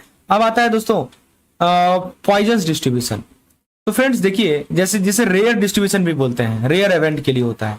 ये डिस्ट्रीब्यूशन स्पेसिफिकली तब यूज होता है जब हम इवेंट को काउंट कर रहे होते हैं और ओवर द टाइम और एरिया, मतलब हम इवेंट को काउंट कर रहे हैं ओवर द टाइम या ओवर द एरिया, समझे, और ट्रायल का कोई फिक्स नंबर ही नहीं है। नो, अब यहां देखिए पिछले केस में ना हमारे पास ट्रायल फिक्स था, यहाँ पे ट्रायल का कोई फिक्स नंबर ही नहीं है, और हम इवेंट को काउंट कर रहे हैं ओवर द टाइम और ओवर द एरिया। इसको रेयर इवेंट बोलते हैं। कहाँ यूज करें, जैसे मान लीजिए इवेंट हमारा रेयर है, ठीक है, हम उन्हें फिक्स इंटरवल में काउंट कर रहे हैं। जैसे मान लीजिए डेली 1 आवर काउंट किए, या 1 किलोमीटर स्क्वायर काउंट किए, या 1 डे काउंट किए, कोई फिक्स नंबर ऑफ ट्रायल नहीं होता। तो मीन जो है लैम्डा कांस्टेंट, मीन को डिनोट किया था लैम्डा से, और लैम्डा क्या होता है, इसका कांस्टेंट होता है। जैसे मान लीजिए 1 घंटे में कितने कस्टमर आएंगे, 1 किलोमीटर रोड पे कितने एक्सीडेंट हुए, कॉल सेंटर में पर मिनट कितनी कॉल आ रही हैं। तो दोस्तों यही चीज होता है, मतलब आप टाइम फिक्स कर लीजिए कि एक पार्टिकुलर टाइम पीरियड में कितना इवेंट हो रहा है, एक पार्टिकुलर किलोमीटर एरिया में कितना इवेंट हो रहा है।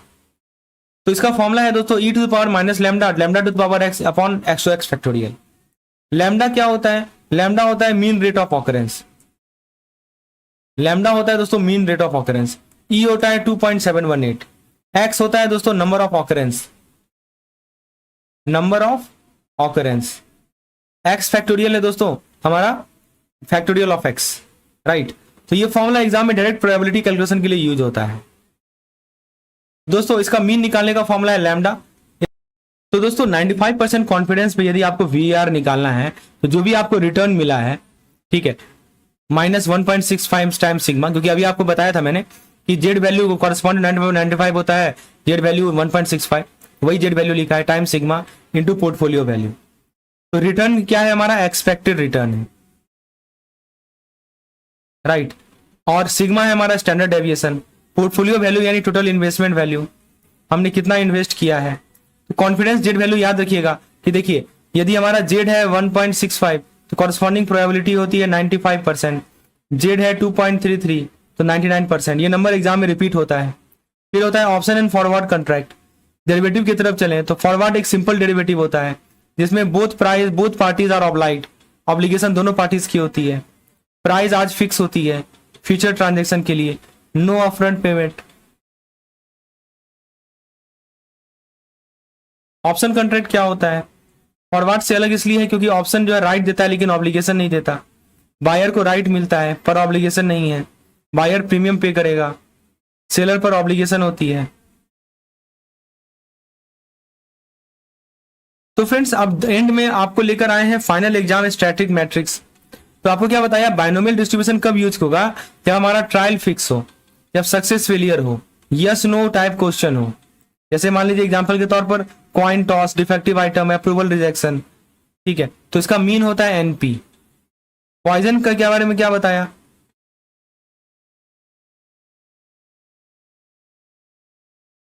जब रेयर इवेंट हो, जैसे एटीएम फॉल होना, बाउंस होना, राइट, चेक बाउंस होना, तो इसका फॉर्मूला है कि मीन लैम्डा के बराबर होता है। बल्कि रियल बिजनेस डिसीजन में भी बहुत काम आता है। सिमुलेशन की बात कर ले, सिमुलेशन का काम है रियल वर्ल्ड सिस्टम को इमिटेट करना। यहाँ पे मैं कीवर्ड हाईलाइट करता हूँ, इमिटेट या mimic the real world system, यानी रियल वर्ल्ड सिस्टम को इमिटेट करना या मिमिक करना, यानी कि उसका डमी मॉडल बनाना। एक तरह से ऐसे भी कह सकते हैं कि रियल वर्ल्ड का क्या बनाता है दोस्तों, ये डमी मॉडल बनाता है, राइट, ताकि हम समझ सकें कि असली सिस्टम टाइम के साथ कैसे बिहेव करेगा, right. We can study the real system behaviour with respect to time, यानी असली सिस्टम जो है टाइम के साथ कैसे बिहेव करेगा, राइट। तो रियल वर्ल्ड सिस्टम को इमिटेट करना बोलते हैं, डमी मॉडल बनाना बोलते हैं। इसको एक लाइन में बोले तो सिमुलेशन का मतलब है कि रियल सिचुएशन को एक्ट आउट करना, ताकि हम पास्ट को एनालाइज कर सकें और फ्यूचर को प्रेडिक्ट कर सकें। मतलब सिंपल सी बात है कि हमारे पास जो भी रियल सिचुएशन है, राइट, उसको हम क्या कर रहे हैं, एक्ट आउट कर रहे हैं। क्यों ऐसा कर रहे हैं जी? ताकि हम पास्ट से सीखें और फ्यूचर में इंप्लीमेंट करें, फ्यूचर को प्रेडिक्ट करें। ये एक्चुअल चीजें इंप्लीमेंट करने से पहले हम उसे सेफ इन्वायरमेंट में टेस्ट कर लेते हैं। मतलब जैसे मान लीजिए कोई मॉडल आप टेस्ट करना चाह रहे हैं, तो आप सबसे पहले क्या करते हैं कि देख टेस्ट करते हैं सही में ये सरवाइव कर पाएगा कि नहीं कर पाएगा, सेफ इन्वायरमेंट में चेक करते हैं। तो सवाल ये है कि हमें सिमुलेशन क्यों चाहिए? सिंपल सा आंसर है दोस्तों, एक ही कारण से सिमुलेशन चाहिए, क्योंकि हमें रिस्क फ्री टेस्टिंग चाहिए। What we need risk free testing. Risk free testing के लिए हमें सिमुलेशन चाहिए। किसी भी सिस्टम में चेंज लाने से पहले हम देख सकते हैं कि वो बदलाव सही काम करेगा या नहीं करेगा, राइट। आप चेंज लाना चाहते हैं तो ये तो देखिएगा ना जी कि वो जो बदलाव है वो सही काम करेगा या नहीं करेगा। जैसे बिजनेस है तो बिजनेस में कॉस्ट, स्पीड, प्रोडक्टिविटी सब फ्यूचर में कैसे बिहेव करेंगे, यही सिमुलेशन बताता है। मतलब बिजनेस में कॉस्ट कैसे बिहेव करेगा, आपका स्पीड कैसे बिहेव करेगा, प्रोडक्टिविटी कैसे बिहेव करेगा, सब कुछ आप प्रेडिक्ट कर सकते हैं सिमुलेशन के माध्यम से। रियल वर्ल्ड में एक्सपेरिमेंट एक्सपेंसिव हो सकता है, लेकिन सिमुलेशन जो है सेफ है, चीप है, ठीक है। जैसे मान लीजिए कोई जहाज है, जहाज चल पाएगा कि नहीं चल पाएगा समुद्र में, तो पहले आप एक नदी में एक छोटा सा पॉन्ड्स में उसको देख लीजिए, उसका एक छोटा सा मॉडल बना के देख लीजिए कि वो सही में इमिटेट कर पाए, फिर प्रेडिक्ट कीजिए कि हाँ चल पाएगा कि नहीं चल पाएगा। मतलब हमको एक सिंपल सा लाइन बोले ना, सिमुलेट हेल्प करता है प्रेडिक्ट करने में। इससे पहले कि हम एक्ट करें हम प्रेडिक्ट कर सकते हैं। अब जरा सिमुलेशन के फॉर्म्स को देख लें, तो सिमुलेशन सिर्फ कंप्यूटर स्क्रीन तक सीमित नहीं है, मल्टीपल फॉर्म में आता है। एक तो इनका मैथमेटिकल मॉडल होता है कि जिसमें हम इक्वेशन सॉल्व करके कॉम्प्लेक्स सिस्टम को रिप्रेजेंट करते हैं। दूसरा इनका फिजिकल मॉडल होता है, रियलिटी का एक छोटा सा वर्जन। जैसे मान लीजिए कोई ब्रिज है, उसका एक छोटा सा हमने ब्रिज बना लिया, मिनिएचर ब्रिज बोलते हैं। रियलिटी का एक छोटा सा वर्जन बना लिया, मिनिएचर, इसको फिजिकल फॉर्म बोलते हैं। जैसे कोई एयरक्राफ्ट है तो उसका हमने मॉडल बना लिया। फिर दूसरा होता है कंप्यूटर सिमुलेशन, ये बिजनेस में बहुत कॉमन होता है, डिजिटल एनवायरनमेंट में पूरा सिस्टम वर्चुअली रन करना। फिर आता है ग्राफिक्स और गेम, यानी विजुअल सिनेरियो बेस्ड सिमुलेशन होता है, जैसे आपने बिजनेस गेम बना लिया, राइट, फोरकास्टिंग टूल। फिर आता है स्टेज रिहर्सल, यानी एक्चुअल वर्कफ्लो का फिजिकल वॉक थ्रू, जैसे इमरजेंसी ड्रिल, मॉक ट्रायल, ये स्टेज रिहर्सल होता है। तो ये था सिमुलेशन का एक छोटा सा परफेक्ट इंट्रोडक्शन। अब दोस्तों बात करते हैं इसके सिमुलेशन के कैरेक्टरिस्टिक्स क्या है और लिमिटेशन क्या है। तो देखिए सिमुलेशन का काम सिर्फ मॉडल बनाने का काम नहीं होता, उसके कुछ कैरेक्टरिस्टिक्स और इंपॉर्टेंट लिमिटेशन भी होते हैं। सबसे पहले कैरेक्टरिस्टिक देखिए, यहाँ पे लिखा है ना artificial representation of a real system, यानी एक सिस्टम का आर्टिफिशियल मॉडल बेस्ड वर्जन है। यानी दोस्तों सिंपल सी बात है कि हम असली दुनिया की कॉम्प्लेक्सिटी को एक मैनेजेबल फॉर्म में कन्वर्ट करते हैं ताकि एक्सपेरिमेंट करना आसान हो जाए। मतलब यानी कि सिंपल सी बात है कि असली दुनिया में जो कॉम्प्लेक्सिटी है, इसको हम क्या करते हैं, इसको हम एक मैनेजेबल फॉर्म में कन्वर्ट करते हैं, एक फॉर्म में कन्वर्ट करते हैं जो कि क्या हो, मैनेजेबल हो, समझे। ताकि एक्सपेरिमेंट करना आसान हो जाए। इसको बोलते हैं रिस्क फ्री एक्सपेरिमेंटेशन। मतलब किसी भी, इसका सबसे बड़ा एडवांटेज है किसी भी रिस्क चेंज को सेफ एनवायरनमेंट में टेस्ट कर सके। एक्चुअल सिस्टम को डिस्टर्ब किए बिना व्हाट इफ सिनेरियो रन कर सकते हैं। हम एक्चुअल सिस्टम को डिस्टर्ब नहीं करते, हम क्या रन करते हैं दोस्तों, व्हाट इफ सिनेरियो रन करते हैं। फिर आता है clear understanding of cows and effect. इसका मतलब हुआ दोस्तों कि देखिए सिमुलेशन से हमें पता चलता है कि अगर ये चेंज करूं तो सिस्टम कैसे रिएक्ट करेगा। मतलब यदि हम ये बदलाव लाएं तो हमारा जो सिस्टम है how it will react, right. यानी cause and effect relationship crystal clear दिखता है। फिर आता है डायनेमिक बिहेवियर ट्रैकिंग। टाइम के साथ दोस्तों सिस्टम का बिहेवियर कैसे चेंज होता है ना। तो ये सिमुलेशन बहुत इफेक्टिवली दिखाता है। स्टैटिक चार्ट से ज्यादा डायनेमिक मॉडलिंग यहाँ पे हेल्पफुल होती है, राइट। तो आपने नाम सुना होगा दोस्तों डायनेमिक मॉडलिंग का, ये बहुत हेल्पफुल होती है। ये तो हमने बात कर ली इसके कैरेक्टरिस्टिक्स की। अब बात करते हैं लिमिटेशन की। दोस्तों हर टूल की तरह सिमुलेशन के कुछ लिमिटेशन भी होती हैं। जैसे लिखा है ओवर सिंप्लीफिकेशन ऑफ रियलिटी। मतलब कभी कभी मॉडल बनाने के चक्कर में सिस्टम इतना सिंप्लीफाई हो जाता है कि ओरिजिनल कॉम्प्लेक्सिटी मिस हो जाती है। मतलब आप मॉडल बनाने के चक्कर में ना सिस्टम को ओवर सिंप्लीफाई कर देते हैं। मॉडल बनाने के चक्कर में आप सिस्टम को सिंप्लीफाई कर देते हैं। एक्यूरेसी कॉम्प्रोमाइज हो सकती है, राइट। ये बड़ा लिमिटेशन है। फिर दोस्तों हैवी डिपेंडेंस होता है इनिशियल एजम्पशन पे। मतलब कभी कभी क्या होता है सिमुलेशन पूरी तरह एजम्पशन पर बिल्ड होता है। अगर मान लीजिए स्टार्टिंग एजम्पशन गलत हो गए तो पूरा रिजल्ट इनएक्यूरेट हो जाएगा। आपने एजम्पशन ही गलत लिया तो आपका रिजल्ट भी इनएक्यूरेट हो जाएगा। फिर लिखा है मिसलीडिंग रिजल्ट। अब देखिए यदि आप एजम्पशन ही गलत लेंगे, डेटा आपका इनकम्प्लीट होगा, तो फिर क्या होगा, जो आपका कंक्लूजन होगा वो भी मिसलीडिंग होगा, कंक्लूजन भी मिसलीडिंग होगा। इसलिए सिमुलेशन मॉडल को हमेशा केयरफुली वेरीफाई करना आवश्यक है। और जरूरी कभी कभी स्पेशलाइज सॉफ्टवेयर या एक्सपर्टाइज की पड़ती है। एडवांस सिमुलेशन बनाने के लिए special software, tool, skill expert की जरूरत है। तो ये सिमुलेशन की कैरेक्टरिस्टिक्स और लिमिटेशन है। याद रखिए सिमुलेशन पावरफुल टूल है, लेकिन एक्यूरेसी तभी मिलेगी जब एजम्पशन स्ट्रॉन्ग और मॉडल रियलिस्टिक हो। सिमुलेशन की एक्सरसाइज की बात कर लें तो एक प्रैक्टिकल एंगल की बात करते हैं कि सिमुलेशन को यूज कब करना चाहिए और रियल वर्ल्ड में इसका यूज कहाँ कहाँ होता है। पहले है when to opt for simulation. यानी सिमुलेशन तब चूज किया जाता है जब प्रॉब्लम बहुत ही लार्ज हो, बहुत ही कॉम्प्लेक्स हो, राइट। मतलब कि जब सिस्टम इतना बड़ा हो जाए कि मैन्युअली एनालाइज करना मुश्किल हो, तो सिमुलेशन एक स्ट्रक्चर्ड सेफ मॉडलिंग एनवायरनमेंट देता है। मतलब प्रॉब्लम एक्सेसिव लार्ज है या कॉम्प्लेक्स है तो सिमुलेशन वहां प्रेफर्ड होता है। या मान लीजिए कि मैथमेटिकल या एनालिटिकल मॉडल अप्लाई नहीं हो पाते।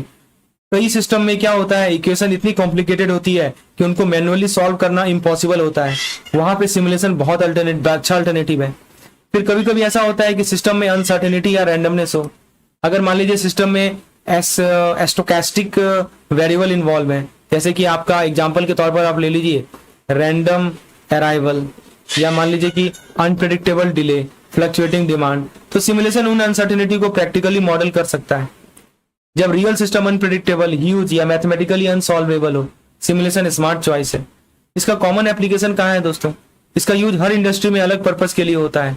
जैसे आप क्यूइंग प्रॉब्लम में यूज करते हैं, bank, hospital, call centre, customer का वेट टाइम सिमुलेट करके बॉटलनेक आइडेंटिफाई किया जाता है। इन्वेंट्री मैनेजमेंट, जैसे मान लीजिए डिमांड फ्लक्चुएशन को सिमुलेट करके ऑप्टिमम स्टॉक लेवल डिसाइड किया जाता है। फैसिलिटी लेआउट डिजाइन, मशीन और वर्कफ्लो का वर्चुअल लेआउट बना के एफिशिएंसी टेस्ट की जाती है बिना एक्चुअल सेटअप का। मेंटेनेंस में काम आता है स्केड्यूलिंग में, यानी मशीन कब ब्रेकडाउन होगी, कब मेंटेनेंस चाहिए, सिमुलेट करके प्लान बनाया जाता है। असेंबली लाइन बैलेंसिंग, यानी कौन सा स्टेप कितना टाइम लेगा, कहाँ बॉटलनेक बन रहा है, ये सिमुलेशन से क्लियर होता है।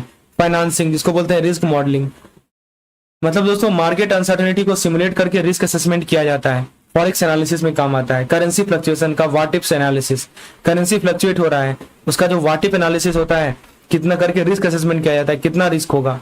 फिर स्टॉक मार्केट सिमुलेशन में काम आता है। मार्केट कंडीशन को मिमिक करके पोर्टफोलियो परफॉर्मेंस स्टडी की जाती है।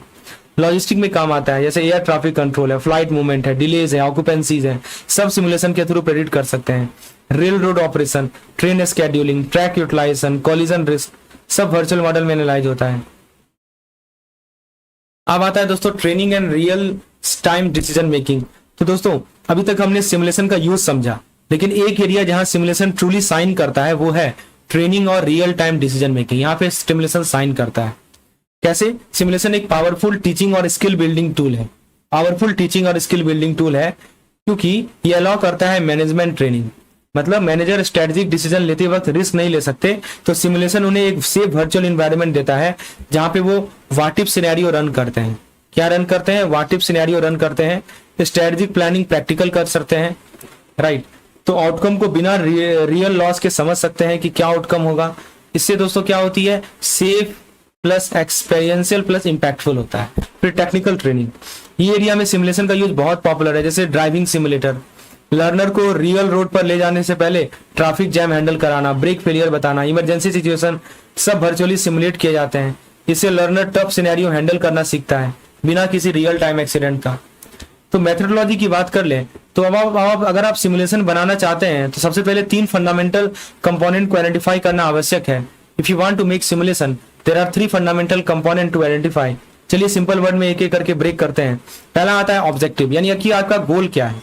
हर सिमुलेशन का एक गोल होता है, जैसे मुझे प्रॉफिट मैक्सिमाइज करना है, मुझे वेट टाइम को मिनिमाइज करना है, मुझे मशीन का जो ब्रेकडाउन है इसको कम करना है। ये हमारा गोल होता है, यानी कि ये ऑब्जेक्टिव भी डिसाइड करेगा कि सिमुलेशन का डायरेक्शन क्या होगा। फिर आता है कुछ वेरिएबल्स होते हैं जिसको कंट्रोलेबल वेरिएबल बोलते हैं। ये वो फैक्टर है जिनको डिसीजन मेकर एडजस्ट कर सकते हैं। डिसीजन मेकर कैन एडजस्ट, जैसे रीऑर्डरिंग रूल है इन्वेंट्री में, स्टाफिंग लेवल है ऑपरेशन में, सर्विस काउंटर है क्यूइंग सिस्टम है, मतलब जो कि एडजस्टेबल है।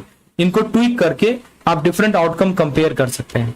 कुछ वेरिएबल अनकंट्रोलेबल होते हैं जो आपकी कंट्रोल में नहीं है। ये एक्सटर्नल फैक्टर होते हैं जिनके ऊपर किसी का कंट्रोल नहीं है, जैसे कि डेली कस्टमर डिमांड कोई नहीं जानता, सप्लायर लीड टाइम का भी पता नहीं है, कभी कभी वेदर भी आ सकता है, इसमें कोई डिले भी हो सकता है या कोई ब्रेकडाउन भी हो सकता है जो कि आपके कंट्रोल में नहीं है। तो इसे अनप्रेडिक्टेबलनेस को सिमुलेशन में रैंडमनेस के फॉर्म में इंक्लूड किया जाता है। तो एक तो ऑब्जेक्टिव है, एक कंट्रोल वेरिएबल है और एक हमारा अनकंट्रोल वेरिएबल है। तो ये था सिमुलेशन का ट्रेनिंग, एप्लीकेशन और मेथडोलॉजी। फिर दोस्तों 6 स्टेप मेथडोलॉजी की बात कर लें तो दोस्तों ये वो प्रोसेस है जिसे फॉलो करके कोई भी इफेक्टिव सिमुलेशन मॉडल बनाया जा सकता है। पहला प्रॉब्लम डिफाइन करो, यानी सबसे पहले ये करो कि सिमुलेशन का ऑब्जेक्टिव क्या है, ये पता करो। कौन सा वेरिएबल को कैटेगराइज करो, कौन सा कंट्रोलेबल है, कौन सा अनकंट्रोलेबल है, कौन सी चीज कंट्रोलेबल है, कौन सी चीज अनकंट्रोलेबल है। फिर मॉडल कंस्ट्रक्ट किया जाता है, मतलब क्या आप एक्चुअल मॉडल बनाना स्टार्ट करते हैं। इसमें सिस्टम के पैरामीटर, डिसीजन रूल जो मॉडल फॉलो करेंगे, प्रोबेबिलिटी डिस्ट्रीब्यूशन, टाइम प्रोसीड्यूर, यानी रैंडम इवेंट के लिए प्रोबेबिलिटी डिस्ट्रीब्यूशन, टाइम प्रोसीड्यूर होता है इवेंट कब और कैसे होगा, यानी यहाँ पे आप रियल सिस्टम का वर्चुअल ब्लूप्रिंट तैयार करते हैं। फिर वैल्यू स्पेसिफाई कीजिए, यानी मॉडल के न्यूमेरिकल डिटेल सेट करते हैं। ये स्टार्टिंग कंडीशन क्या है, यानी स्टार्टिंग कंडीशन का मतलब कि हमारा इनिशियल स्टेट क्या है। रन लेंथ क्या होगा, मतलब कितने टाइम पीरियड तक मॉडल चलेगा। पैरामीटर वैल्यू कितने होंगे, यानी क्वांटिटी, रेट, लिमिट क्या होगी। यह सब इनपुट सिमुलेशन को रियलिस्टिक बनाते हैं।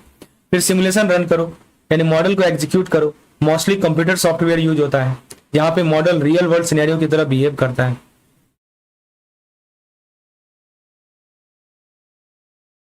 समझे? तो ये होता है सिमुलेशन रन करना, एग्जीक्यूट द मॉडल, यानी इस स्टेज पर सिस्टम के time based action, delays, outcome सब रिकॉर्ड किए जाते हैं। फाइनली आता है रिजल्ट इवेल्युएट करना, यानी सिमुलेशन रन होने के बाद आउटपुट को एनालाइज किया जाता है स्टैटिस्टिकल टेस्ट के माध्यम से, एक्यूरेसी चेक के माध्यम से, वैलिडिटी वेरिफिकेशन के माध्यम से। आप देखते हैं कि रिजल्ट ऑब्जेक्टिव को फुलफिल कर रहा है या नहीं कर रहा। लास्ट आता है नया एक्सपेरिमेंट प्रपोज, मतलब फाइनल स्टेज में इनपुट को मॉडिफाई किए जाते हैं, डिसीजन रूल चेंज करा जाता है, प्रोबेबिलिटी वैल्यू एडजस्ट की जाती है और मॉडल को फिर से रन किया जाता है। ये कंपैरिजन हेल्प करता है बेस्ट स्ट्रेटजी में और बेस्ट कॉन्फ़िगरेशन आइडेंटिफाई करने में। तो ये था सिमुलेशन मेथडोलॉजी का इंटायर 6 स्टेप फ्लो। क्या क्या बताया? प्रॉब्लम डिफाइन करो, मॉडल कंस्ट्रक्ट करो, वैल्यू स्पेसिफाई करो, सिमुलेशन रन करो, रिजल्ट को इवैल्यूएट करो, नया एक्सपेरिमेंट करो। अब दोस्तों 4 टेक्निकल फीचर्स होते हैं सिमुलेशन के। तो स्पेसिफिकली एक फीचर है टाइम इंक्रीमेंटल प्रोसीड्यूर। तो सिमुलेशन में एक रियल वर्ल्ड क्लॉक की तरह सिमुलेटेड क्लॉक चाहिए होता है जो मॉडल के अंदर टाइम का फ्लो ट्रैक करता है। पहला होता है दोस्तों फिक्स टाइम इंक्रीमेंट। इस मेथड में सिमुलेशन का टाइम इक्वल और रेगुलर इंटरवल में आगे बढ़ता है। लिखा है ना, time move in equal interval, जैसे हर घंटा, हर महीना, हर 30 दिन पे, हर दिन आगे बढ़ता है। एक मतलब कि टाइम बिल्कुल यूनिफॉर्म स्टेप में जंप करेगा। ये जो हमारे रेगुलर इवेंट होते हैं ना, वहां पे ये फिक्स टाइम इंक्रीमेंट आप यूज कर सकते हैं। लिखा है रेगुलर इवेंट। फिर दूसरा होता है दोस्तों वेरिएबल टाइम इंक्रीमेंट। ये क्या होता है कि इस मेथड में टाइम इक्वल स्टेप में नहीं बदलता, रादर टाइम जो है नेक्स्ट इवेंट के ऑकरेंस पर जंप करता है। Time jump to the next occurring event, यानी टाइम फ्लो इवेंट पे डिपेंड करता है। किस पे डिपेंड करता है जी? इवेंट पे डिपेंड करता है। कोई यूनिफॉर्म इंटरवल नहीं है, no uniform interval. Clock jump from event to event, irregular event के लिए बेस्ट यूज होता है। ठीक है, तो ये था हमारा सिमुलेशन के दो पावरफुल टाइम इंक्रीमेंटल टेक्निक। एक है हमारा फिक्स टाइम और एक है हमारा variable time. Fix time regular और प्रेडिक्टेबल इवेंट के लिए, और वेरिएबल टाइम जो है इरेगुलर इवेंट के लिए। अब सवाल है कि रन लेंथ कैसे निकालें। दोस्तों, सिमुलेशन को कितनी देर तक रन करना चाहिए, यह डिसीजन मॉडल की एक्यूरेसी को डायरेक्टली इंपैक्ट करता है। इसको डिटरमाइन करने के लिए 3 स्टैंडर्ड अप्रोच हैं। चलिए इनको सिंपल भाषा में समझते हैं। पहला अप्रोच होता है हमारा fix period return, fix period run. इस अप्रोच में सिमुलेशन एक फिक्स कैलेंडर टाइम के लिए रन किया जाता है। जैसे मान लीजिए 30 दिन के लिए रन किया सिमुलेशन को, 12 महीना के लिए रन किया। यह तब यूजफुल होता है जब एनालिसिस टाइम बाउंड हो। जैसे मान लीजिए कि क्वार्टरली डिमांड देखना है, ये टाइम बाउंड एनालिसिस है ना, क्वार्टरली डिमांड देखना है, या आपको एनुअल बजटिंग देखना है, या आपको मंथली ऑपरेशनल स्टडी देखना है। तो जब ड्यूरेशन पहले से डिफाइंड हो तो वहां पे आप फिक्स पीरियड रन यूज होता है। लार्ज सैंपल रन कब होता है? स्पेसिफिक टाइम जब होता नहीं है तब यहां पे होता है। मतलब गोल है कि sufficient number of observation collect करना, एनफ सैंपल साइज मिल जाए, स्टैटिस्टिकल एनालिसिस रिलायबल हो जाए, वेरिएबिलिटी स्टेबल हो जाए, यानी जो भी हमारी वेरिएबिलिटी है ये क्या हो जाए? स्टेबल हो जाए। ये हमारा मेन गोल है, राइट। फिर आता है इक्विलिब्रियम रन। इस अप्रोच में सिमुलेशन तब तक रन होता है जब तक सिस्टम स्टेबल स्टेट में ना आ जाए। ये लिखा है ना सिमुलेटेड कस्टमर डिमांड, लिखा है यहाँ पे कि एक्चुअल हिस्टोरिकल फ्रीक्वेंसी से क्लोज आ जाए, इन्वेंट्री लेवल स्टेबलाइज हो जाए, इन्वेंट्री लेवल क्या हो जाए? स्टेबलाइज हो जाए, और Q length long run average पर सेटल किया जाए। यानी ये रियल वर्ल्ड सिस्टम की स्टेडी स्टेट बिहेवियर को कैप्चर करता है। जब सिस्टम सेटल हो जाएंगे रन स्टॉप हो जाता है। तो दोस्तों ये थे सिमुलेशन रन लेंथ डिटरमाइन करने के 3 तरीके। फिक्स पीरियड वाला जो रन होता है वो टाइम बेस्ड होता है। लार्ज सैंपल रन दोस्तों ऑब्जर्वेशन बेस्ड होता है, राइट। और इक्विलिब्रियम रन स्टेबिलिटी बेस्ड होता है। ये 3 वर्ड याद रखिएगा। तो दोस्तों अब एक फंडामेंटल क्वेश्चन है कि सिमुलेशन को रियल लाइफ एक्सपेरिमेंट के ऊपर प्रेफरेंस क्यों दी जाती है। तो सिमुलेशन क्यों किया जाए रियल एक्सपेरिमेंट की जगह पे? तो पहला कारण है कॉस्ट एंड रिस्क कम होता है। रियल एक्सपेरिमेंट कभी कभी बहुत ही खर्चा एक्सपेंसिव होता है, रिस्की होता है, डेंजरस होता है। फिर आता है दोस्तों आर्ट वर्सेस साइंस। देखिए मॉडल डिजाइन के लिए कोई रिजिड फॉर्मूला या फिक्स रूल बुक नहीं है। सिमुलेशन मॉडलिंग डिपेंड करता है कि जो हमारे डिजाइनर है उनके जजमेंट क्या है, उनके क्रिएटिविटी पे निर्भर करता है। कहीं रूल बुक नहीं लिखा हुआ है, उनके एक्सपीरियंस पे निर्भर करता है। तो ये एडवांटेज डिसएडवांटेज 2 था। तो फ्रेंड्स एग्जाम के लिए ये सब देखिए, इसका इसमें ना एक न्यूमेरिकल क्वेश्चन भी आता है। तो न्यूमेरिकल क्वेश्चन के लिए मैंने जो एमसीक्यू वाला वीडियो डाला है ना, आपसे रिक्वेस्ट है प्लीज इसे जाकर देख लें, उससे आपका न्यूमेरिकल वाला पोर्शन कवर हो जाएगा। अभी फिलहाल हम थ्योरेटिकल कवर कर रहे हैं। तो हमने ये देखा कि देखो एक वर्चुअल मॉडल होता है जिसमें हम रियल वर्ल्ड बिहेवियर मिमिक करते हैं, imitation of the real system. Variable की हमने बात